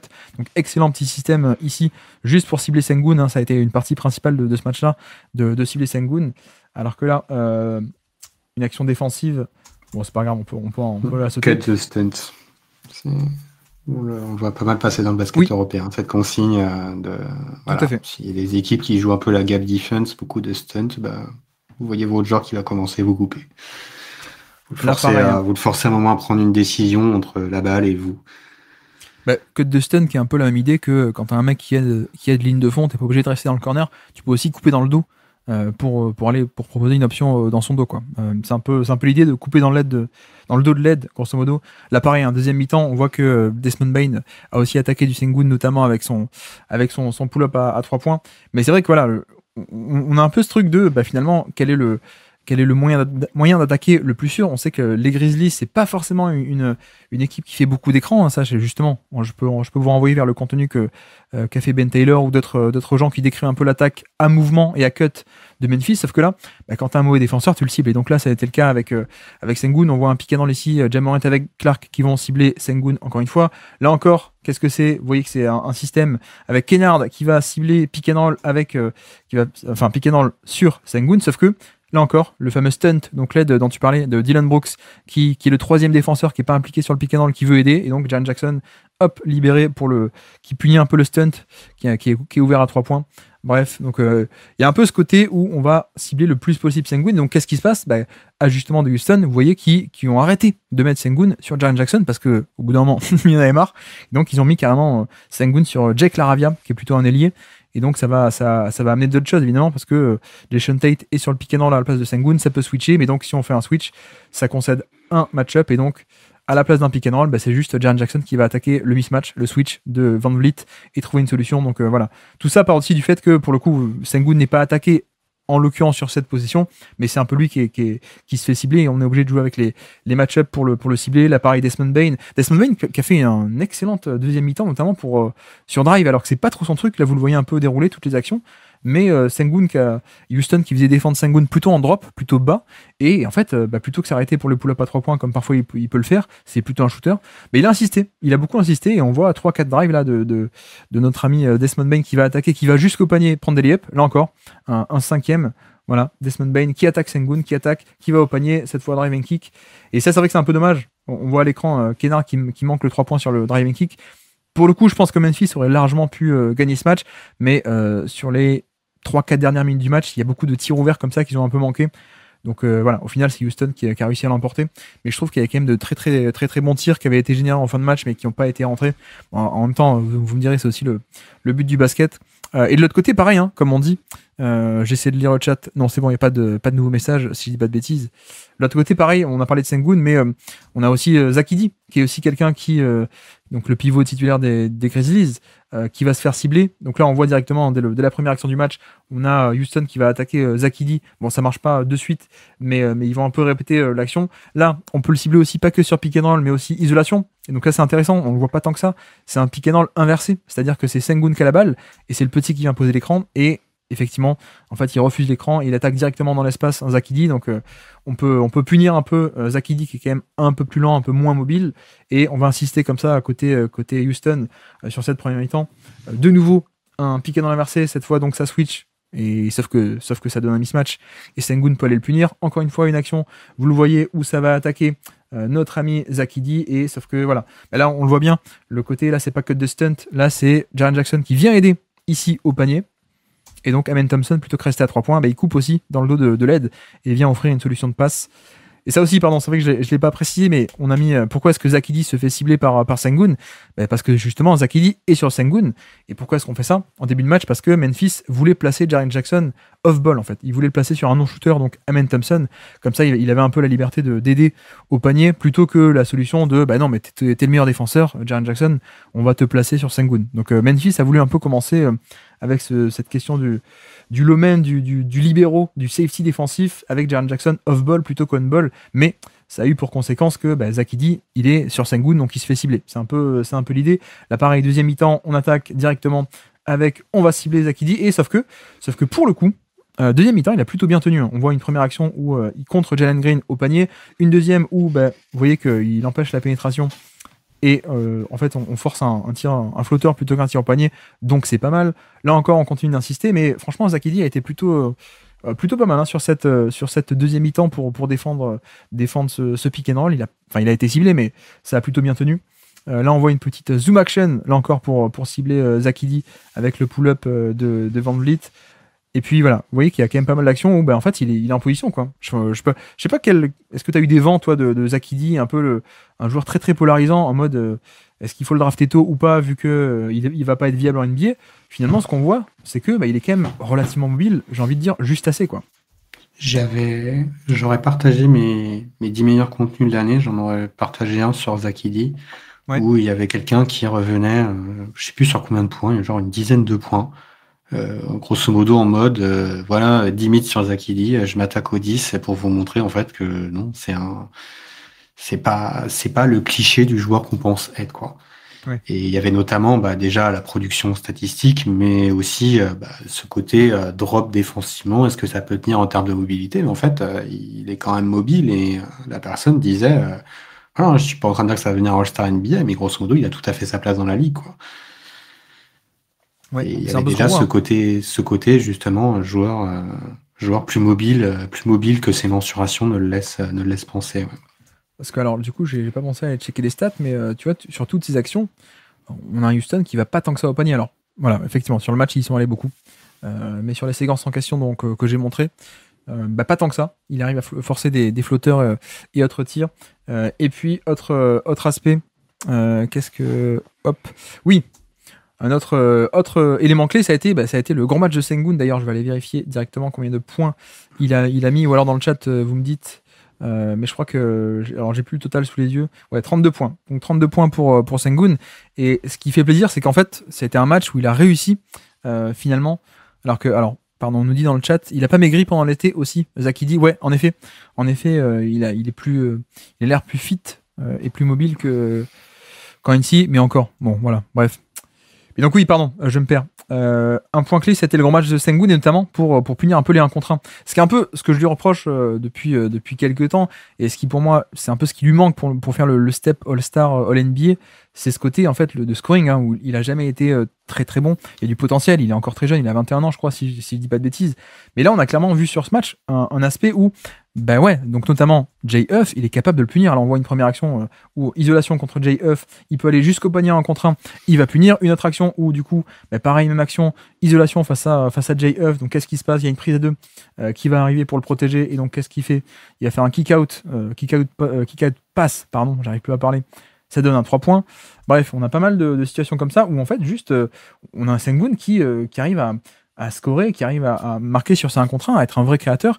Ce que d'ailleurs, hein, tu me confirmes, mais ou pas d'ailleurs, mais c'est ce qui manque un peu aussi à Sabonis en un sens. C'est pour ça que Sabonis n'a jamais totalement été au niveau de Sengun. C'est que, ok, il y a un peu de passing, il y a le dribble and off et tout ça, mais il n'y a pas ce côté un peu implacable de, comme Jokic, quand je veux scorer, je peux scorer, quoi. Même je trouve que Sabonis a souvent eu du mal à mixer les deux. Ouais. Je veux dire, c'est une chose d'être bon au scoring, c'est une chose d'être bon à la passe, c'est une chose de savoir à des moments quand faire l'un et l'autre. Et je pense que Sabonis, qui était à son arrivée un pivot qui était fondamentalement assez moderne, est devenu un pivot dans la NBA actuelle pas plus si moderne que ça. Même s'il y a toujours la possibilité de faire des rejects sur les hand-off et d'aller au bout. Ouais. C'est pas quelqu'un qui est, j'ai envie de dire, complètement à l'aise sur son dribble pour aller attaquer, quoi. Je veux dire, d'une certaine manière, ça, je trouve qu'à une époque, alors je sais qu'il vit une très mauvaise saison, mais Adebayo me semblait en fait même plus polyvalent offensivement que Sabonis, quoi. Et là, pour le coup, donc on a un match où Sengun arrive plutôt bien à punir, et donc j'ai pas mal de passages où il attaque Jay Huff et ça marche. Alors soit en 1 contre 1, soit quand il y a une prise 2 qui arrive, il arrive à ressortir. Et donc, ajustement, que font les Grizzlies? On va sortir Jay Huff de ce match-up et on va justement, on change. On met Jaren Jackson enfin sur Sengun. Et sauf que du coup, on essaie un peu de l'attaquer. Enfin voilà, c'est quand même pas pareil d'attaquer sur pick and roll Jaren Jackson, qui est plus compétent, plutôt qu'un J.F. où Sengun peut l'attaquer juste en 1 contre 1. Là, pareil, deuxième mi-temps, ça recommence. De nouveau, Sengun qui va attaquer du J.F. Ça vient aider au panier, donc extra passe, 3 points ouverts. Voilà, enfin extra passe, et à la fin, il y aura un 3 points ou un tir ouvert. Mais pour moi, c'est aussi un point clé parce qu'au final, il y a un peu ce côté, voilà, le Sabonis des mauvais jours, enfin, ou d'habitude, qui peut se faire maltraiter en playoff. Genre, je crois que c'est les Warriors 2023, si je dis pas de bêtises, qui l'ont ignoré et qui ont totalement neutralisé un peu ce jeu de dribble and off, parce que juste, vu que t'es pas une menace au scoring, on peut se tenir très très loin de toi, quoi, au final. Donc voilà, ça c'était un point clé de ce match, 32 points pour notre ami Sengun. Jalen Green aussi, 2-3 actions, je peux vous montrer, mais qui a fait un plutôt bon match. Je crois qu'il est plutôt en feu depuis 4-5 matchs. Notre ami Jalen Green, surtout en fait sur le côté punir les mismatchs, aller chercher un switch et le punir. Mais voilà, après ça reste Jalen Green, c'est du shot making aussi, hein. C'est beaucoup de tirs compliqués. Là en l'occurrence il les met, donc tant mieux. Mais voilà, il faut quand même le souligner. D'ailleurs, vous voyez que là sur ce drive, c'est juste qu'on va cibler, on va essayer d'attaquer sur pick and roll, et juste il arrive à naviguer. Voilà, ça c'est une bonne version de Jalen Green où on a un mec explosif, fluide, qui peut un peu se faufiler un peu partout, qui a l'explosivité, qui a le premier pas, et qui a même la finition un peu aérienne là, comme on voit sur cette action. Un autre point clé aussi de ce match, on a parlé de Zach Edey et de comment est-ce qu'il s'est fait cibler ou pas, mais c'est vrai que on a aussi Jaren Jackson qui donc a été mis dans le rôle de safety. Donc il a été mis sur Amen Thompson pour pouvoir un peu avoir la liberté d'aller un peu partout en abandonnant Amen Thompson, et surtout donc la liberté d'aider au panier. Mais sauf que qu'est-ce qu'on fait les Rockets, et notamment Ime Udoka, hein, qui sait très très bien faire ça lui-même. Il a fait ça à Boston, le fameux Robert Williams, hein. C'est pas lui qui a inventé ce truc, mais bref, il aime beaucoup ce concept de mettre un pivot sur un non-shooter. Il l'a fait avec Robert Williams, il le fait avec Sengun. Et donc, Udoka, qui est cette voix dans le camp d'en face, qu'est-ce qu'il fait? En fait, on va essayer d'impliquer le plus possible Jaren Jackson sur le ballon. Comme ça, en fait, on annule un peu ce qu'essaie de créer Memphis avec ce rôle de safety. Udoka, il dit non, dès qu'on peut, on va essayer de l'impliquer avec le ballon. Et donc, en fait, on va donner la balle à Amen Thompson. Donc, la première action du match, d'ailleurs, on voit que les mecs étaient prêts. Qu'est-ce qu'on fait? C'est un split du post-up. On donne la balle au post-up à Amen Thompson. Comme ça, Jaren Jackson est sur le ballon. Et il peut pas venir aider au panier en tant que safety. Et on voit un cut de Dylan Brooks ici même. Et puis, ça a été répété. Donc, on redonne la balle à Amen Thompson. Cette fois, plutôt dans le périmètre. Comme ça, Jaren Jackson est obligé de défendre le ballon et ne peut pas avoir son impact de défenseur vol. Alors là pour le coup, voilà, le problème c'est que Jaren Jackson il peut aussi très bien défendre dans le périmètre sur des switches. Donc là ça n'a pas marché. Mais voilà, ça a été réitéré. Là on voit que sur un pick and roll, le switch est mal fait. Encore une fois, on donne la balle à Amen Thompson pour impliquer Jaren Jackson et donc pick and pop ouvert parce que mauvaise communication. Plus tard, pareil, deuxième mi-temps, toujours ce même truc de vouloir mettre Jaren Jackson sur le ballon et non pas le laisser off-ball. Et ça va, bon système qui va donner un panier, je crois. Enfin bref, il y avait vraiment ce truc qui a été... non, pardon, bonne défense de Jaren Jackson. Il y a vraiment ce truc de Udoka qui est un peu... qui connaît le truc, quoi. Lui-même, il essaie de placer des mecs off-ball sur des non-shooters et donc on lui fait pas. On lui fait pas, on donne la balle à Amen Thompson. Et l'avantage, c'est qu'Amen Thompson, c'est justement... Certes, c'est un non-shooter, mais c'est quand même un vrai meneur de métier. Donc, il a pu un peu contrecarrer tout ça avec des bonnes passes, avec des pick and roll, etc. C'est quand même assez cool. Et puis, juste pour dire aussi, dernier point, Luke Kennard qui a quand même été pas mal ciblé sur ce match-là par Houston. Houston qui est pas non plus une attaque hyper fluide, hyper motion offense, quoi que ce soit, mais qui est, voilà, c'est juste, il y a un mauvais mec, on va l'attaquer. Donc, ils l'ont fait un peu avec Ja Morant, mais surtout Kennard. Et pourquoi c'est important? C'est parce que Kennard était un peu obligé d'être sur le terrain en fin de match, notamment sur le Money Time, parce qu'il y a le shoot et qu'il était en forme et qu'il apportait aussi le spacing. Et donc, vu qu'il est obligé d'être sur le terrain, les mecs sont arrivés à l'impliquer et à le punir, quoi. Donc il y a un peu ce truc de Memphis avait besoin de lui. On a vu que Jalen Green est allé le chercher la Money Time et a mis un pull-up à 3 points. Et puis là, c'est Fred VanVleet qui pareil, piquait dans l'entre petits pour aller le chercher et ensuite le punir. Et voilà. Au final, ça fait quand même pas mal de points clés, mais tu vois, qui tournent quand même beaucoup autour de cet aspect de comment est-ce qu'on fait jouer nos grands, nos gros, et c'était finalement la bataille des bigs, et la bataille de quel match-up on met où entre les Rockets et les Grizzlies. C'est marrant. Est-ce que tu as vu Memphis à un moment avoir une couverture défensive, une couverture agressive sur les écrans? Non. Parce que j'ai l'impression que si on avait du switch, on a eu du drop. Et je te pose la question du fait que quand j'avais regardé, parce qu'il y a quelques jours, semaines même, j'avais fait un peu le profil, parce que j'en avais entendu parler avant, mais j'avais jamais vraiment regardé de Thomas Isalo, je sais pas si je le prononce bien, l'ancien coach de Bonn, l'ancien coach du Paris Basket, qui est aujourd'hui un assistant coach du côté de Memphis, et qui a ramené plusieurs choses qui sont sa patte du côté des Grizzlies cette saison. Mais il y a une chose que j'ai pas vue, c'est sa couverture défensive de prédilection à lui. C'est quand notamment tu as un pick and roll, c'est le défenseur du poseur d'écran, donc souvent l'intérieur, sans agressivement, un edge pas loin du blitz, mais quand même plutôt un hard edge. Ouais. Et ce que va faire par contre le défenseur du porteur de balle, donc souvent à l'extérieur, c'est plutôt que de l'accompagner, d'avoir ce petit moment où tu as une sorte de prise à deux, et que du coup on sait ce qui va se passer à ce moment-là, ça va être le short roll qui va y jouer tout. C'est non, le défenseur extérieur, il va pas aller directement sur son vis-à-vis, mais il va essayer de couper le short roll, couper la ligne de passe, quoi. Et j'ai l'impression que c'est quelque chose que Memphis n'a pas fait du tout. Et c'est vrai que je sais pas à quel point c'est intéressant face à cette équipe de Houston, où j'ai l'impression qu'il y a quand même, le problème est plus une question de spacing que de joueurs capables de porter la balle et d'être à l'aise face à cette agression pour ensuite être capable de punir derrière. Donc ça se comprend, mais je posais un peu la question de manière un peu plus générale, parce que j'ai l'impression que c'est pas du tout ce qu'ils ont fait, alors que paradoxalement, je pense qu'ils ont certaines armes là-dessus pour pouvoir faire cette couverture défensive. Je pense que c'est un peu lié au profil des... Alors peut-être sur le match-up, le côté, si on donne le short roll, Sengun est capable de punir, mais c'est aussi lié, je pense, au profil des bigs en fait. Clairement, Zaki, tu vas pas trop lui demander de faire des... Déjà il est pas mal sur drop, ça passe, donc ça suffit. Et même Jaren Jackson, on essaie de pas l'avoir trop sur le ballon. Mais ouais, tu vois, même avec des... Alors peut-être un peu avec Brandon Clark, qui vient un peu au niveau de l'écran, mais j'ai pas le souvenir de trappe ou de prise à deux agressive sur ce match, pour le coup. Après, ça a jamais été... J'ai l'impression que Tyler Jenkins, c'est jamais trop quelque chose qu'il a Ouais. qu'il a fait. J'ai l'impression que Memphis, globalement, ça a souvent été autour du drop quand même. En termes d'identité, sous Jenkins, j'ai l'impression qu'il y a un peu ça quand même. Et puis, dernier point, alors j'ai pas d'extrait vidéo, mais enfin, parce que les extraits vidéo ont été un peu partout.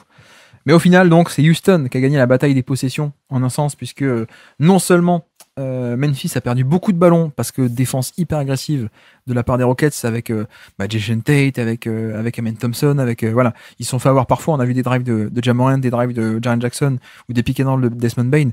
Mais beaucoup de turnover pour Memphis sur ce match-là, quasiment 20% de turnover percentage, ce qui est beaucoup. Et surtout, de l'autre côté, Houston a perdu peu de ballons. Et en plus, ils ont récupéré beaucoup plus de rebonds offensifs que Memphis. Donc voilà, le côté jeu des possessions a été remporté dans ce duel des deux équipes qui aiment ce jeu des possessions. Ça a été remporté par Houston. Et de l'autre côté, en plus, comme dit aussi tout à l'heure, ils ont quand même insisté beaucoup. Ils ont réussi à obtenir beaucoup plus de tirs au panier que les Grizzlies. Donc ça compte aussi, évidemment. Et c'est vrai qu'il y a aussi un autre aspect qui est hyper intéressant et hyper important. C'est la transition avec cette équipe des Rockets. Et on n'y pense pas souvent. Mais c'est aussi là-dessus où un joueur comme Amen Thompson est aussi très précieux. Moi, je suis encore un peu sur ma faim, parce que je pense qu'il pourrait faire plus sur du demi-terrain. Mais c'est vrai qu'il y a un aspect où il est déjà important, c'est l'aspect de, dès qu'il a le ballon et dès qu'il peut, il accélère beaucoup, beaucoup le jeu. Alors que quand tu vois la gueule de Sengun, Van Vliet et tout, ça ne crie pas équipe de transition. Mais voilà, le feu follet Amen Thompson apporte aussi ce truc-là. J'essaie de lire un peu, moi j'ai un peu terminé pour ce match-là. J'essaie de vous lire aussi en même temps. Jedi Padawan, salut, bienvenue à toi, qui nous dit déjà en défense off-ball, c'est merveilleux.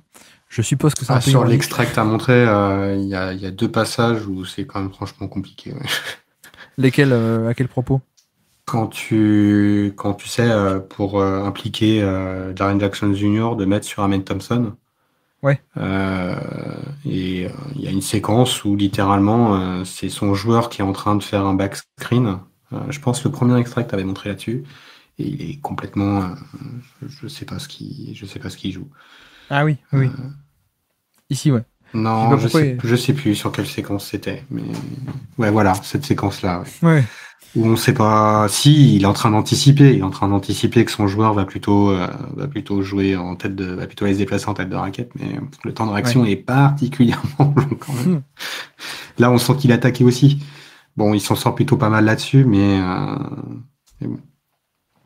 Et donc pas de Tari Eason, pas de Jabari Smith Jr., mais un Jason Tate magnifique qui qui nous a aidé à gagner ce match. Adams aussi est venu. Alors j'ai pas trop montré, mais pareil, ils ont aussi ciblé un peu Adams sur pick and roll, hein, Desmond Bane et tout ça avec le drive ou le pull-up.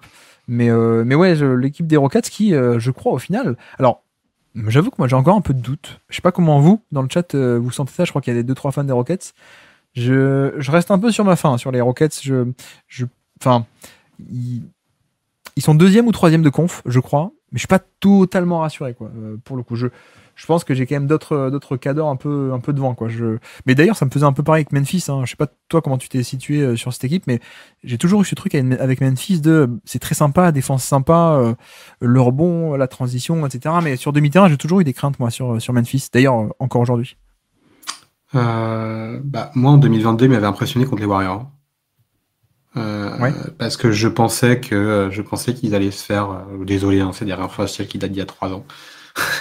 Mais je pensais qu'ils allaient se faire bouffer sur le switch under qu'allaient proposer les Warriors en mode. On ne croit pas qu'il y a d'autres joueurs en dehors de Ja Morant qui sont capables véritablement de produire efficacement sur demi-terrain. Et Ja Morant, on l'invite à prendre des 3 points, mais quand on fait nos switches, on switch toujours en dessous de l'écran pour continuellement lui bloquer ses lignes de drive et jouer une gap défense très resserrée. Et il s'en était quand même très bien sorti. En plus, entre-temps, il y a un Jaren Jackson Jr. qui s'est étoffé. Pareil pour Desmond Bane, donc quand même plusieurs pistes. Le spacing est pas toujours parfait. Ça manquerait peut-être aussi un peu de liant. Je sais pas comment le dire. Mais je trouve que c'est une équipe qui est un peu stéréotypée et que je pense pas qu'on puisse accuser trop Taylor Jenkins là-dessus. Je pense à un moment c'est les qualités du joueur. Après voilà, c'est un grand débat à Memphis où quel est le 4e joueur ou le 5e joueur dans l'aile pour pouvoir bien compléter cet effectif. Mais je trouve malgré tout que ça reste étonnant pour moi que cette équipe de Memphis ne soit pas meilleure sur le demi-terrain. Je crois que cette saison, ils sont plutôt corrects, je crois. Mais parce que ça a été éternellement un problème de cette équipe, même quand elle était dans les favoris, quoi.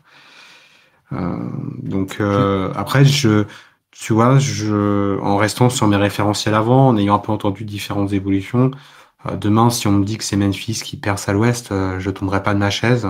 Oui. Après, par contre, Houston, je vais être honnête, c'est une équipe que je connais pas du tout.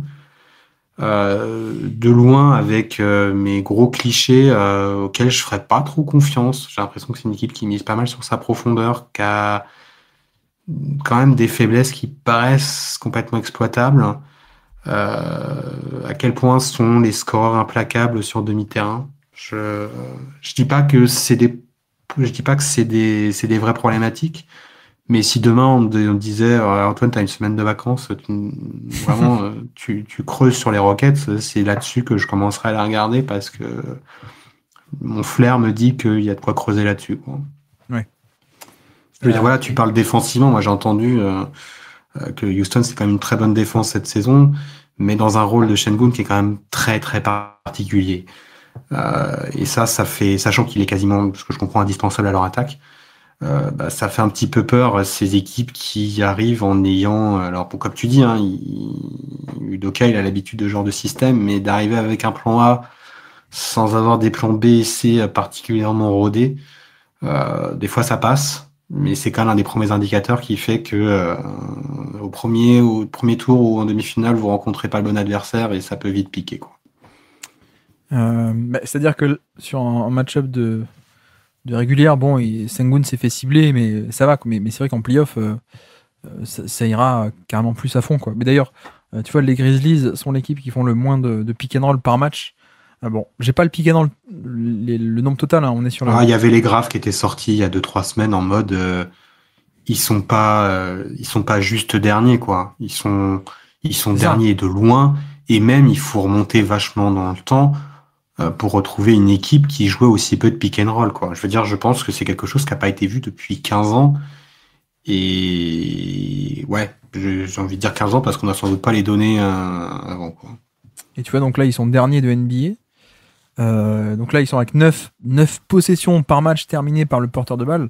Bon, il faudrait aussi rajouter les possessions terminées par le rollman, mais bref, juste pour dire l'idée. Là, on a vu que sur ce match-là, quand il y a quelqu'un à cibler, ils l'ont ciblé. Et ils ont fait beaucoup. Je pense qu'ils ont vraiment cette polyvalence offensive. Je pense qu'il y a un côté un peu Steve Kerr en mode, on a notre plan de jeu, notre identité qui permet d'inclure vraiment beaucoup plus de joueurs de notre rotation, notamment avec la seconde unit. Par contre, voilà, t'as Jammerant, t'as quand même des intérieurs plutôt corrects à la finition. Je pense que si demain il faut faire du pick and roll et en faire 15 possessions d'affilée, je pense qu'ils auront pas de problème parce que pour le coup, je pense même que Jenkins l'a déjà fait dans un contexte de playoff. Ouais. Voilà pour ce match-là. On passe au sujet hors actu, puisque tu es là aussi pour nous parler d'un bouquin. Principalement même. Non, t'as très bien réagi d'ailleurs, sans avoir vu le match. Mais non, mais je t'ai fait aussi venir pour qu'on parle un peu quelques minutes d'un bouquin qui est sorti. Je te laisse carte blanche. C'est un bouquin qui est sur Hakeem Olajuwon. Dis-nous tout alors. Ouais, c'est un bouquin de Mirin Fader. Ouais. Et c'est son deuxième livre. Et j'y ai été, j'ai décidé d'aller lire ce livre principalement à cause du premier et plus globalement même à cause de l'autrice, grâce plutôt à l'autrice. Je trouve que Mirin Fader, elle fait quand même souvent des portraits sur The Ringer, si je dis pas de bêtises. Et pour moi, ça fait partie de ces rares auteurs qui savent vous raconter quelque chose, quoi. On est toujours dans cette période entre, d'un côté, il y aurait les narratifs, avec tous les mauvais côtés, tous les mauvais guillemets très péjoratifs aux côtés de ce qu'est de la narration. Et moi, je trouve que c'est plutôt un art qui est un peu perdu. Peut-être parce que aussi les joueurs et les équipes verrouillent véritablement les communications. Mais je considère que voilà, avant, il y avait un Lee Jenkins aussi. Il y en avait encore d'autres avant où voilà, ils faisaient un profil. Jonathan Abrams aussi l'a fait. Il y en avait encore un peu avant ça qui était capable vraiment de dresser des longs profils des joueurs et c'était, je trouve, toujours très intéressant parce que c'est pas les 2-3 petites anecdotes en surface. On a l'impression de connaître le joueur, l'humain qui est en face de nous. Non, là, c'était vraiment des profils longs qui montrent un peu leur enfance, comment ils sont construits, leur parcours et tout, ou certains événements de vie qui sont particuliers. Mais Mais juste aussi, pour dire, c'est vrai qu'il y a un peu ce côté où, dans l'usage, on parle de, je caricature, hein, mais c'est ce qu'on fait un peu, tactique versus storytelling, alors qu'en fait, ce qu'on range dans la catégorie storytelling, c'est plus un traitement d'actu très superficiel. mainstream et très superficiel, alors que le vrai storytelling, finalement, il n'a pas tant que ça, quoi, aujourd'hui, paradoxalement. Bah oui, et en fait, tu vois, c'est bête, on parlait de Goga Bitadze tout à l'heure, il y a une anecdote qui est sortie, qui était hyper intéressante sur le mec, bah, il est en Géorgie, en fait, pendant que tout le monde allait au foot, lui, il avait acheté une sorte de, je sais pas, de vestiaire ou j'en sais pas quoi, pas très loin du stade, mais lui, c'était pour aller au basket, quoi. Et tu te dis, mais en Ouais. fait, j'ai envie de savoir le parcours d'un basketteur en Géorgie, parce que c'est pas un pays qu'on connaît trop, ça paraît pas être un pays de basket, mais il y a quand même une certaine culture et tout, bah, je veux en savoir plus là-dessus, quoi. Et en fait, c'est pas le genre de contenu qui est si facile que ça à trouver. Et à l'image, D'où ma hein, critique juste en fait, quoi. l'image de Goga Bitadze à la draft. À côté, c'était Zion Williamson. Et là, il y a Goga Bitadze. Voilà, photo mythique aussi. Et je pense qu'on, malgré une ère où on n'a jamais autant d'informations, bah, je pense que là-dessus, alors comme je dis, hein, voilà, il n'y a pas que la faute au milieu des médias, c'est aussi des équipes qui aiment bien, maintenant, il y a des public relations, des personnes qui s'occupent de ça dans toutes les équipes. Je me rappelle quand je disais, parce que c'était surtout avec les Warriors qui étaient apparemment en avance pour tout le monde, malgré tout, certaines choses étaient contrôlées. Bon. Et pour revenir sur Marine Fader, bah, je trouve que son livre sur Giannis, il était vraiment, c'est l'un des meilleurs livres de basket que j'ai lu. Je suis pas très biographie d'habitude, mais voilà. Bon après, Giannis, c'est un parcours qui est quand même hallucinant, qui pose plein de questions intéressantes. Et ce que j'ai trouvé intéressant avec Fader, c'est elle. Bon, oui, elle va expliquer pas mal de choses sur le basket, mais clairement elle va pas. Souvent, on va dire moi, ce que j'aime pas avec les biographies, c'est un peu un aspect Wikipédia où on ne fait que énumérer les succès sportifs Ouais. du joueur sans même en fait en plus rentrer vraiment dans le détail. Euh, non, je veux dire, si j'ai un bouquin, c'est que je veux en savoir plus sur l'humain. Et Giannis m'a envoyé, bah, voilà, il y a tous ces sujets, enfant d'immigrés dans une Grèce qui vit à une époque un peu compliquée, où ce sujet-là est particulièrement en tension, mais aussi bah, quelqu'un qui a touché au basket assez tard, qu'on avait une porte de sortie, et une explosion complètement totale depuis, puis après l'arrivée aux États-Unis, tout ça. Bref, on sent qu'il y a un contenu de loin qui paraît extraordinaire, et quand elle l'a raconté, c'était vraiment extraordinaire, parce qu'en plus là, il y avait un nombre d'anecdotes croustillantes au mètre carré qui était hallucinant. Et je trouve que voilà, elle avait même un peu vu l'évolution du joueur, de la mentalité, un peu au-delà des clichés. Au début, c'était un peu la blague avec Giannis en mode il est trop content, il y a des bouteilles d'eau gratuites quoi. Du coup, il prend toutes les bouteilles d'eau. Bah ouais, il y a une anecdote, mais ça dit certaines choses quand même, et de se mettre un peu dans le mode de pensée alors je suis pas comme ça qu'il avait été interviewé, mais notamment bah, de sa famille, de ses proches, tout ça. Bah je trouvais que c'était une très belle peinture qu'elle avait pu faire du joueur. Donc, un de tes livres Et préférés, alors que pourtant, il y avait un aspect où on connaissait un peu en plus, enfin, on la connaît pas mal, l'histoire un peu de Giannis, deuxième division grecque et tout. Et malgré ça, t'as quand même hyper apprécié parce que ah ouais, parce t'as qu'en quand même plus elle découvert pas mal de trucs, avait quoi. là pour le coup en plus elle s'était vraiment intéressée à l'enfance du joueur et tout. C'était vraiment, tu sais, on avait été très déçus quand qui s'appelait celui d'ESPN, Jonathan Givony avait fait un petit documentaire de 30 minutes dessus. Tu dis ouais bon ok, en fait j'ai rien appris, c'est un documentaire sur Givony, c'est pas un documentaire sur Antetokounmpo. Ouais. Là elle, ouais t'as vraiment, bah voilà, elle rend en détail les moments où c'était quand même un peu franchement compliqué quoi. Et comment il a été introduit au basket et tout ça. Elle a un côté aussi, elle aime bien aller interviewer sur place et un peu enlever le mythe de la réalité. Et voilà. Et du coup, bah, on voit que le parallèle avec Hakeem Olajuwon, il est assez évident. Et elle le dit elle-même, hein, parce que elle dit, bah voilà, quand j'ai fait Giannis, je me suis rendu compte que bah, un peu tous ces parcours-là, ils remontaient un peu à un joueur qui à un moment avait été l'inspiration, et c'était Hakeem Olajuwon.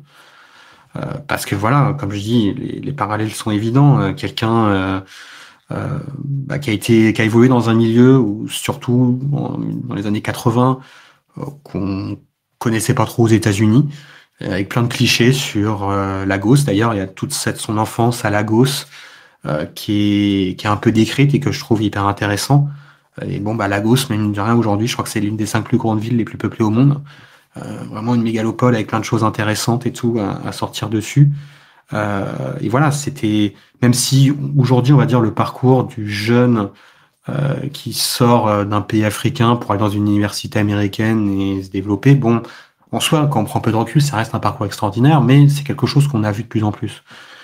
Quand Hakeem Olajuwon il le fait, je me demande s'il n'a pas un peu une sorte de prédécesseur là-dessus, mais ça reste un parcours incroyable, quoi. Et du coup, Oui, parce que c'est bien avant tout ce qui est les camps NBA Africa et tout ça, où il y a des Joel Embiid, des Siakam qui ont été découverts. Enfin, c'était totalement d'ailleurs, 30 ans avant. Je sais pas, mais en tout cas, on parle de la fin des années 70, des débuts des années 80. Ouais. Et d'ailleurs, là-dessus, il dit que voilà, il y a toujours un peu une espèce de mythe qu'elle a pas su vraiment éclaircir. Elle a pas eu accès aux joueurs et je sais pas si c'est quelque chose de volontaire pour garder ça un peu une ligne éditoriale indépendante ou si le joueur ne voulait pas. Je serais pas étonné que ça soit plutôt la seconde option. Mais il me semble que pour Giannis, elle se basait, quand ces joueurs qui parlaient, c'était des interviews qu'il avait déjà fait dans le passé. Mais du coup, on retrouve un peu les mêmes aspects, l'enfance à Lagos, le basket très tard. Voilà, il m'a des choses que j'ai complètement appris. On m'a toujours parlé d'Hakeem Olajuwon. Ouais, mais s'il avait des super appuis, c'est qu'il faisait du foot et tout. Ouais. Alors, il a fait du foot, mais clairement, pendant un moment et pendant un certain temps, le premier sport d'Hakeem Olajuwon, c'était le handball. Et s'il a réussi à l'époque, c'est surtout qu'il y avait régulièrement des gens de Lagos qui étaient dans le milieu du basket qui disaient mais t'es sûr que tu veux vraiment pas faire du basket et tout. Et lui non, il était sur le handball et pendant un premier temps c'était 50% handball, 50% basket avant de devenir complètement le basket, quoi. Ce qui est tout de même encore dans l'idée de la diversification des sports à plus jeune âge qui l'a aidé, quoi. Totalement, oui. Mais c'est juste que moi, le handball, j'en avais quasiment jamais entendu parler, alors que quand tu lis, tu sens bien que c'était en fait, à un moment, en fait, c'était son sport, quoi. Je crois que quand il va aux Jeux Olympiques en 96 avec l'équipe américaine, l'un des sports qu'il va regarder, c'est le handball, quoi. C'était assez rigolo. Et après, on voit, c'est le départ aux États-Unis. En mode juste des coups de fil, mais il n'y a même pas de vidéo, quoi que ce soit. Et le mec débarque à l'université de Houston. Et c'est là que la première fois en fait qu'il voit jouer, quoi. Et pareil, hein, Hakeem Olajuwon, comme Giannis, comme Embiid, c'était des personnes qui ont touché leur ballon de basket assez tard, donc la pépite assez, on va dire vraiment à polir. Et voilà, on retrouve après, qu'est-ce que c'est pour un jeune Africain dans les années 80 d'arriver, d'être immigré dans le Texas de cette période-là, puis d'éclore petit à petit, d'arriver sur l'échelle NBA, toujours dans cette ville de Houston, et une focale assez importante. Après, dans le livre, il y a un peu une sorte de ligne rouge qui va être un peu liée à la personnalité du joueur, qui va un peu quitter ses racines et un peu les oublier. Olajuwon, on n'a pas l'impression aujourd'hui, mais c'est quelqu'un, vous prenez sur sa première partie de carrière, mais c'était l'un des joueurs qui a dû recevoir le plus de technique, de baston ou quoi que ce soit. Quelqu'un d'assez impulsif et qui à un moment va retrouver ses racines, notamment au travers de sa conversion à l'islam. Et là, elle le dit, hein, qu'est-ce que ça veut dire de pratiquer l'islam, beaucoup plus tôt dans les années 90 aux États-Unis, et quelle place et comment c'est vu par ses coéquipiers, ses coachs, les fans de Houston et aussi dans les autres franchises, dans les autres villes. Il y a pas mal une focale là-dessus, mais qui montre bien que pour lui, c'est un peu un retour aux racines. C'est pareil, moi, dans les mythes qui m'ont été enlevés, c'est que moi, j'avais toujours entendu que Hakeem Olajuwon, au début, c'était écrit le prénom H. Il n'y avait pas de H, c'était juste A-K-2-E-M. Et que, en fait, c'était parce qu'il s'était converti dans les années 90 qu'on avait rajouté le H. En fait, pas du tout. Il est toujours né dans la religion musulmane. C'est juste que quand il est arrivé, bien évidemment, ça n'a pas été forcément très bien orthographié. Il avait jamais pensé, lui, au début, que c'était vraiment important de faire la correction. Et étant s'éloigné de sa famille et vivant tout ce qui est côté vraiment nouveau des États-Unis, quitter un peu ses racines et à un moment en se disant, je sais plus quels sont les événements qui font qu'il se dit, ah ouais, mais en fait, je me suis coupé de toute mon enfance et toute mon adolescence. Et typiquement, l'appel à la prière, ça faisait partie des choses qui me rappellent mon enfance et en fait dont j'ai besoin pour me recentrer et tout, quoi. Et c'est marrant parce que le changement de nom fait même écho à Giannis, qui, moi je me souviens, j'avais préparé cette draft-là, c'était Adetokounmpo. Moi j'ai appris. Mais il y a eu 3 orthographes différents pendant un moment. Hein. C'était exactement. C'était vraiment pas clair. Et pourtant, en plus, le joueur dit à un moment, il y a une journaliste, elle a retrouvé Myrine Faydon, il y a une journaliste qui lui a demandé à un moment, mais il s'écrit comment en fait ton prénom et ton nom, quoi. Et le joueur l'écrit, il y avait déjà un H. Et elle a dit, mais pourquoi tu penses pas corriger? Et le joueur était un peu timide, osait pas trop faire de remarques là-dessus, quoi que ce soit, et c'est resté sans H pendant un certain temps, quoi. Mais donc voilà, donc c'est vrai qu'une place à l'islam, et même, j'ai envie de dire, pour lui, à une sorte de transformation un peu spirituelle, et on va dire du rapport entre le spirituel et ses performances un peu de tous les jours. Et ça va vraiment être un peu le fil rouge du livre qui suit sa carrière, qui s'arrête d'ailleurs quasiment à la fin de sa carrière. Il y a juste 1 ou 2 chapitres sur son après-carrière. C'est décevant, ça. Quoi? Je dis c'est un peu décevant. Moi, c'est ce qui m'avait déçu dans la biographie de Jordan. C'est pareil, c'est que ça s'arrête à la fin de carrière, quoi. Bah là, elle reprend, mais dans un rôle un peu de Hakeem Olajuwon en tant que mentor et tout. Ouais. Il y a quand même, j'exagère, parce que par exemple, moi je savais pas, il est parti à la fin de sa carrière, il est parti vivre en Jordanie, quoi, pour apprendre, pour se perfectionner sur sa langue arabe, pour que ses enfants grandissent un peu dans ce milieu-là et tout. Donc voilà, il y a le passage en Jordanie, puis après voilà, il y a le passage mentor. Tout le monde va voir Hakeem Olajuwon pour apprendre à jouer au poste bas, etc. Ce genre de choses. Mais voilà. Moi honnêtement, si je conseille la lecture de Giannis sans aucune hésitation à tout le monde, même si vous connaissez l'histoire du joueur, allez-y. Sur Dream, je suis un peu plus mitigé. Alors moi, certes, je connaissais un peu le parcours Hakeem Olajuwon. Je pense que je sais pas si c'était mon premier article, mais c'était dans mes 2 ou 3 premiers articles, un peu l'histoire d'Olajuwon. Donc, je la connaissais un petit peu. Ouais. Mais je pense que c'est même pas ça qui a fait que je pense que tout le monde sait à peu près la carrière du joueur dans les grandes lignes. Mais c'est surtout, je trouvais que sur le côté un peu moins bien, on sent que c'était il y a longtemps. Le joueur, il a 61 ans. Les premiers événements de son enfance, oui, ça remonte du coup à 60, 50, 40 ans.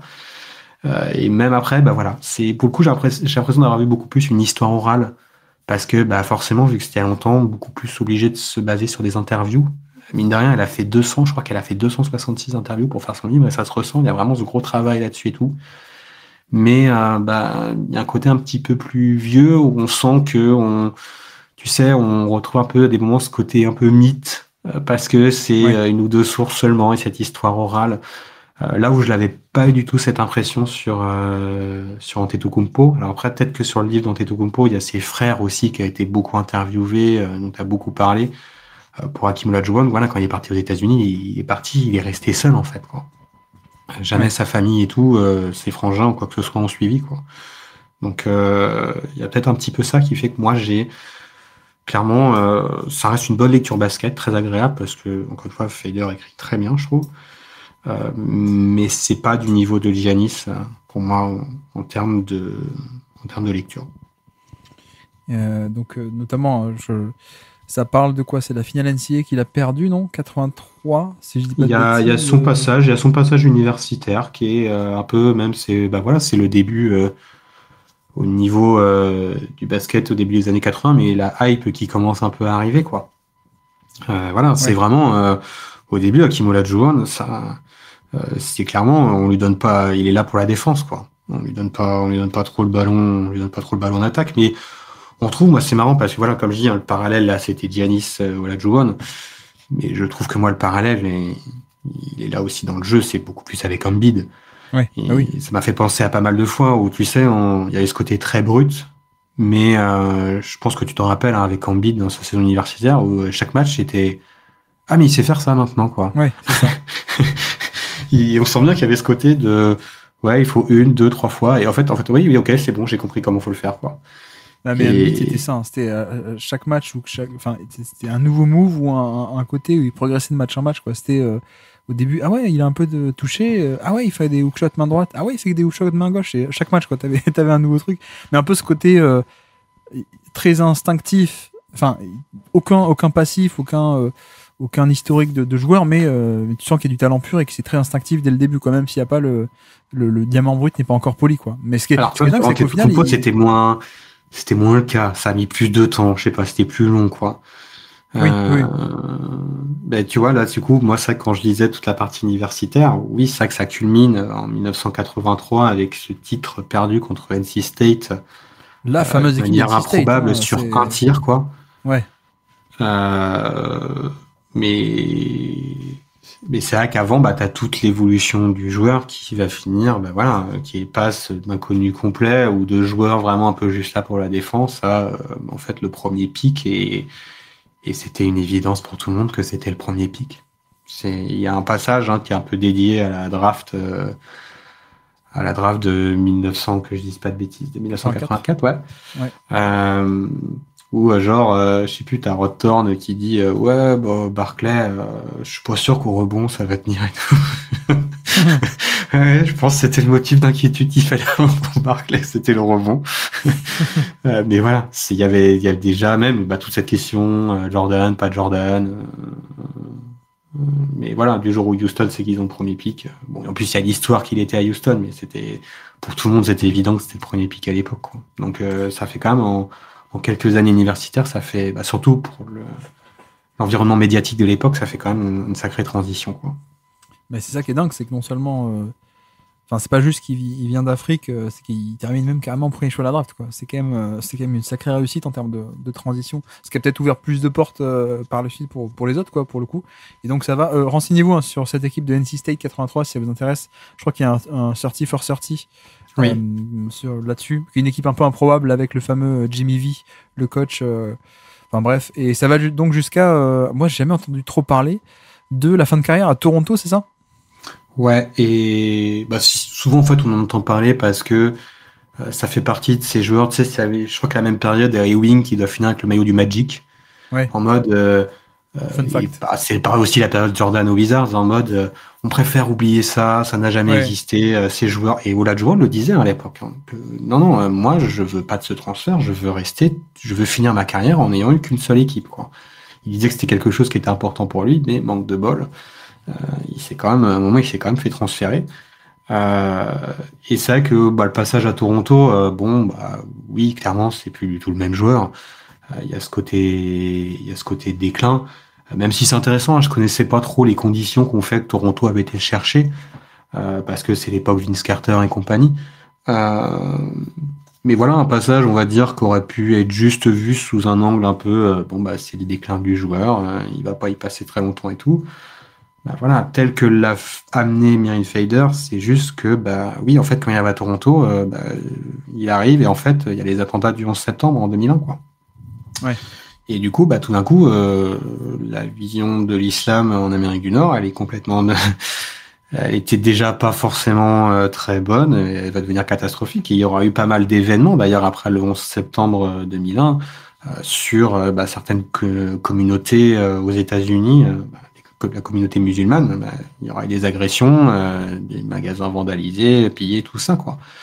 Et du coup, c'est vrai que le choix de Fader, c'est de dire, oui, mais regardez, en fait, sur cette saison-là, Olajuwon a vraiment agi en connaissant sa voix médiatique, l'importance de la religion et ce qu'il a essayé de véhiculer, de montrer sur tout le temps avant, en allant intervenir à droite à gauche, de se montrer à la fois pour rassurer cette communauté qui était attaquée, mais aussi rassurer de l'autre côté en disant mais en fait non, vous nous connaissez depuis tout ce temps, on est là. Et c'est vrai que ça rend un chapitre où on allait se dire bof, Toronto, est-ce que ça valait même le coup d'en faire un chapitre? Et ça en fait un chapitre au final très intéressant. Ouais. Donc après si t'en recommandes un des deux, c'est plutôt Giannis, hein, c'est ça? Ah clairement, il y a pas photo de rhume, c'est plus si à un moment vous savez pas quoi lire, ça reste une bonne lecture. Après voilà, un peu pour être honnête et transparent, j'avais commencé le livre et à un moment j'ai fait une coupure, je crois que je suis resté bloqué à 60%, j'ai fait une coupure de 2 mois avant de le reprendre et de le finir, quoi. Je trouve que la façon dont elle l'amène, à un moment en fait, il y a des bons moments, il y a des moments un peu plus bas qui paradoxalement sont plutôt des bons moments sportifs. Et c'est juste on les connaît et elle a du mal à rebondir là-dessus. Il y a un moment, la transition qu'elle avait voulu mettre du joueur, elle est terminée, sauf qu'il reste encore 4 ou 5 chapitres. Donc c'est vrai qu'à ce moment-là, ça paraît un petit peu long. Mais c'est juste pour dire que ça reste une bonne lecture. J'en ferai pas, si dans tous les choix de livres que vous pouvez avoir, j'en ferai pas un must-read, quoi. Là où par contre, Giannis, je pense que moi, ça fait partie de mes 10 bouquins préférés parce que Vous allez continuer d'apprendre des choses. Même si vous connaissez bien Giannis Antetokounmpo, vous allez vraiment apprendre des choses. Parce que voilà, c'est bourré d'anecdotes hyper intéressantes en décalage. Et je trouve qu'on voit vraiment aussi cette avancée du joueur avec ce côté, vraiment cette importance, encore une fois, qui est donnée à l'humain, au sentiment. Qu'à un moment, Giannis, il est conscient un peu de l'image qu'il a, mais il en a un petit peu marre aussi, quoi. Oh, c'est tout mignon. Il découvre, je sais plus si je sais plus ce qu'il découvra comme truc à manger et tout. Voilà, de voir un peu l'évolution du joueur et comment il vit avec son image médiatique et tout. Non, Giannis, pour moi, c'est vraiment un très très très bon niveau. Dream, on n'est pas au même niveau. Donc Mirin Fader, Giannis et Dream, du coup, si ça vous intéresse. Bon, voilà, ça nous fait une bonne petite émission. On a abordé à peu près tout ce qu'on voulait. Et donc, je pense que tu n'es pas au courant, mais tu sais qu'on finit par un quiz. Je n'étais pas au courant. Hey, je te prends par surprise, c'est encore mieux. Donc on est parti, on finit notre quotidienne comme tous les jours avec le J'ai joué avec. Ça s'appelle comme ça. Et j'espère que le chat, vous n'êtes pas encore endormi, vous êtes encore là pour jouer comme tous les soirs au J'ai joué avec. je t'explique le principe.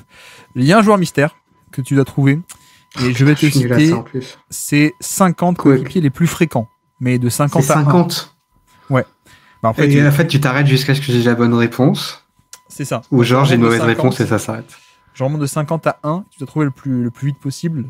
C'est, voilà, je te dis le 50e, le 49e, etc. Et le but, c'est quand même que tu trouves avant que j'arrive au numéro 1. Mais voilà. Donc, c'est le J'ai joué avec. On est parti. Très cool, ces recommandations de livres, nous dit Tissi Carlito. Donc voilà, ça a plu. Allez, c'est parti. Le J'ai joué avec. Numéro 50, le joueur mystère. Son 50e coéquipier le plus fréquent. C'était Austin Rivers, 52 matchs. Austin Rivers, il a joué avec tout le monde en même temps. Jay Crowder, 49e. Amare Stoudemire, 53 matchs aussi, 48e.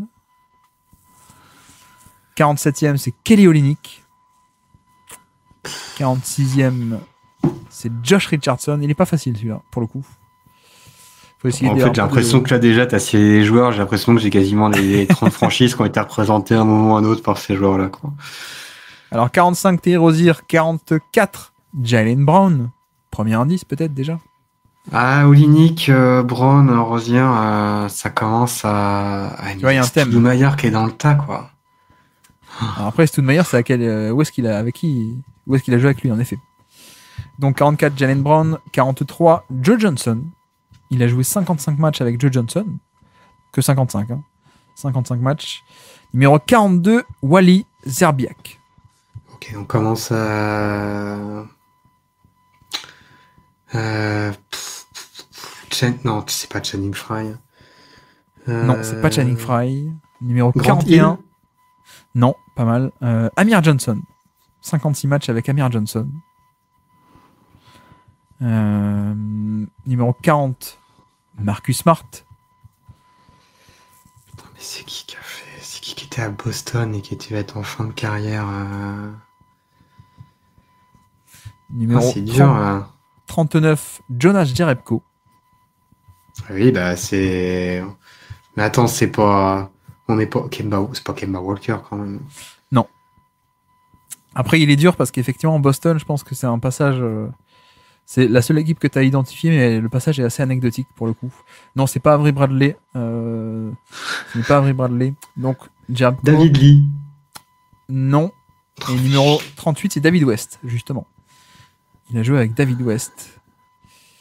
Donc voilà, mais ça, c'est vrai que c'est un passage, je sais pas, t'auras peut-être oublié. Leon Powe, tiens, celui-là, peut-être un bon indice. Leon Powe. 63 matchs avec Leon Powe. Isaiah Thomas. Non. Ensuite, Tony Allen, DJ Augustine, Lance Stephenson, Ian Maimni, Paul George, Roy Hibbert. Bon, ok, d'accord, il a joué. En fait, attends. Il a fait Boston et il a fait Indiana. Ce n'est pas Olynyk. Jedi Padawan dans le chat nous dit c'est pas Olynyk, non. Mais voilà, non, il a été cité Olynyk. Effectivement, il a fait un petit passage aux Pacers, quoi, t'as compris. Roy Hibbert. Oui, il a fait un passage. Il a fait un passage aux Pacers, et pour après être transféré à Boston. Alors, je pense que t'as oublié cette période-là des Des Pacers, je pense que l'année à Boston aussi, elle est un peu oubliable. C'est un peu ce qu'il y a autour, quoi, dont on se souvient, pour le coup. c'est pas de chance. Bon, numéro 28, Ishmis, mais bon, à la limite, on s'en fiche un peu. Il a joué partout. Tiens, pardon, j'ai pas cité... Non, c'est pas Thaddeus Young. J'ai pas cité Taylor Hansbrough aussi, qui est 29, Taylor Hansbrough. Bref, c'est les Pacers. Numéro 27, Hassan Whiteside. Il a joué avec Hassan Whiteside. Oui. Pas simple. Il a joué avec Lou Holdeng. 73 matchs avec Lou Holdeng. Ce n'est pas Daniel Tice, ce n'est pas Granger, ce n'est pas Solomon Hill non plus. Bien tenté le chat. Il a joué... Hill Non. 74 matchs avec Dwayne Wade. Putain, carrément avec Dwayne Wade, quoi. Donc c'est une saison, hein, grosso modo. Ouais, tu mets... Il a joué avec Paul Pierce. Numéro 24, 24e coéquipier le plus fréquent, c'est Paul Pierce. Paul Pierce. Attends. Mais ça correspond pas. Alors c'est Brooklyn, mais ça peut pas être le Boston. Je parle pas forcément d'un joueur actif actuellement. Oui, bah j'ai bien deviné.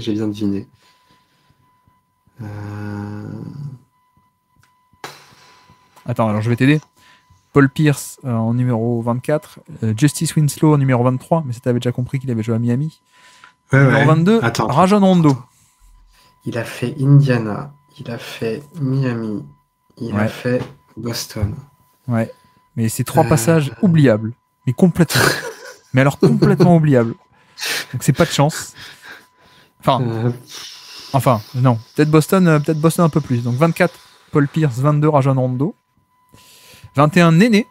Il a joué 80 matchs avec Néné. Attends, je vais vérifier. Où est-ce qu'il a joué avec Néné? Ah oui, ok, je vois. Je vois où est-ce qu'il a joué avec Néné. Je peux t'aider, c'est plutôt Houston, Néné. C'est le Néné de Houston. Oui, bah remarque, ça correspond plus que la période de Washington temporellement. Mais... Numéro 20, Channing Frye. Là, j'étais pas mal avec Channing Frye. Hein, mais ça... Et attends, numéro 19, Brian Scalabrine. Grand indice. Il y a peut-être 2 passages à Boston. Il y a peut-être un passage avec Jaylen Brown, mais il y a peut-être un passage à l'époque, très tôt, avec Brian Scalabrine, Paul Pierce et Rajon Rondo. Et t'as dit Léon Poe aussi, de toute façon. Et Léon Poe. C'était le premier. C'était les premiers passages. En fait, il a fait 2 passages à Boston. 2 passages à Boston. Une année aux Pacers, mais tout le monde l'a oublié. Par contre, Channing Frye, on l'a pas oublié. Il a joué à Phoenix avec Channing Frye. Mais Phoenix, je m'en la mèche, hein, parce que le 18e, c'est Archie Goodwin. 86 matchs avec Archie Goodwin. 86 matchs avec Archie Goodwin. Putain, je l'ai pas du tout. Numéro 17, c'est Delonte West. Numéro 16, Kendrick Perkins. Ok, Boston, on a compris. Numéro 15, il a fait 100 matchs avec Isaiah Thomas. Tout le monde a trouvé dans le chat, j'imagine. Personne n'a trouvé encore. Je crois que c'est le plus dur qu'on a fait pour l'instant. Personne n'a trouvé. Numéro 14, Alex Len. Donc Phoenix. En fait, oui, il a fait Boston, il a fait Phoenix, il a fait Indiana, il a fait Miami. Oui. Il a fait, tu me dis qu'il a fait Houston, il a dû faire Boston en fin de carrière ou je sais pas quoi. Il a fait Houston en fin de carrière, c'est là qu'il a joué avec Néné, avec Austin Rivers. Ensuite, on a Sébastien Telfair et Al Jefferson. Bon indice. Sébastien Telfair, Al Jefferson. Numéro 13, numéro 12. PJ Tucker? Non. Sébastien Telfair, Al Jefferson. C'est peut-être un peu lié aussi à Paul Pierce, Scalabrini. Est-ce qu'on aura pas... Oui, c'est bon. Mais t'as dit Joe Johnson aussi, hein? Joe Johnson. Alors, Joe Johnson, pour t'aider, c'était Rockets aussi. C'était à la fin Rockets. Donc, Chris Paul, numéro 11. Eric Bledsoe, tiens. Bah, ça, c'est les Suns. Attends, ça va trop vite. Je suis perdu, je suis paumé. Qui c'est qui a pu faire une carrière aussi longue?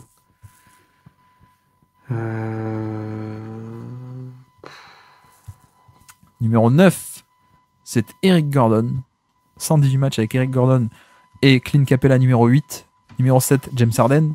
Bon, t'as compris, c'est Houston. Numéro 6, Ryan Gomez. Ryan Gomez, Al Jefferson, Sébastien Telfair. Gerald Green. Exactement, c'est Gerald Green. Bravo. Putain, je me rappelle pas qu'il avait fait tout ça, sans déconner. Bravo. Et alors que Titi Carlito et Garincha venaient de le trouver dans le chat, bravo à vous. Ouais, c'est très compliqué celui-ci, puisque Gerald Green commence à Boston mi-2000, il se fait échanger aux Wolves. Donc je crois que c'est le package... Attends, il joue... Quand est-ce qu'il joue avec Stoudemire Là, il y a plusieurs noms qui sonnent Phoenix, mais c'est pas Phoenix du coup, quoi. Donc il fait... En fait, il fait... on a un peu oublié, mais il fait Indiana en 2013. Il est dans l'équipe d'Indiana, mais on a un peu oublié, mais parce qu'en fait, il réémerge en 2014 avec les Suns, tu sais. Les Suns de 48 victoires et tout. Oui. Bledsoe, d'ailleurs que les mecs que j'ai pas encore cités, mais grosso modo ses coéquipiers dans le top 5, c'est que des mecs de Phoenix de cette époque. Donc Channing Frye aussi qui est par là. Et après Phoenix, en fait, il fait une année à Miami 2016. Donc c'est là où il a côtoyé Dwayne Wade, et Stoudemire était dans ce Miami un peu aussi. En fait, c'était un peu piège. Voilà. Ensuite, pas que Stoudemire a fait jouer à Miami. Tout aussi oubliable, il fait une année à Boston 2017, donc avec Jaylen Brown et tout ça, mais tout aussi oubliable. Et puis après Houston, il fait quand même 2 ans à Houston, le Houston de James Harden et tout. Là, il avait quand même un peu plus de passages marquants, en tout cas on va dire. Mais bravo, parce qu'il est pas du tout facile celui-ci. Il a pas un passage aussi où il quitte la NBA à un moment. Ouais. En 2010 et 2011, il est pas en NBA. Je sais plus où est-ce qu'il va jouer. Il va jouer en Chine ? Non. Alors saison 2000. Non, c'est avant le lockout. Et je crois qu'il est... Alors, c'est peut-être en Chine. Ouais, t'as Après, ça se trouve, il était peut-être en J-League. Non, je crois pas. Je crois qu'il est Other Pro League, il y a marqué, mais Attends, je vais voir Wikipédia peut-être. Il est Locomotive Kuban. Ouais, mais ça, oui, ça a raison. Il y avait l'aspect lockout qui était dans le coin. Mais c'était avant le lockout, non, même. C'était même avant le lockout. Okay. Mais en fait, il revient en NBA un peu post-lockout, justement. Il revient chez les Nets de Deron Williams et de Sundiata Gaines. Il revient un peu comme ça par la petite porte. Il a été joué en Chine. J'ai sa page Wikipédia ouverte. Il a été joué en Chine. Après les Nets, alors les Nets, c'est quand il fait le alley-oop, le windmill alley-oop, là, je pense que tout le monde le connaît celui-là. Et ensuite, il fait un peu Indiana, mais on le connaît pas trop. En fait, il réémerge complètement les Suns en 2014. Il fait un très beau passage. Après, c'est un peu plus anonyme. Et de nouveau, les Rockets en fin de carrière. Mais ouais, il était pas facile du tout. Et donc, pour finir, alors d'habitude, j'aime bien faire deviner le top 10. Parce que d'habitude, on trouve avant le top 10. Mais là, on a bien entamé le top 10 déjà.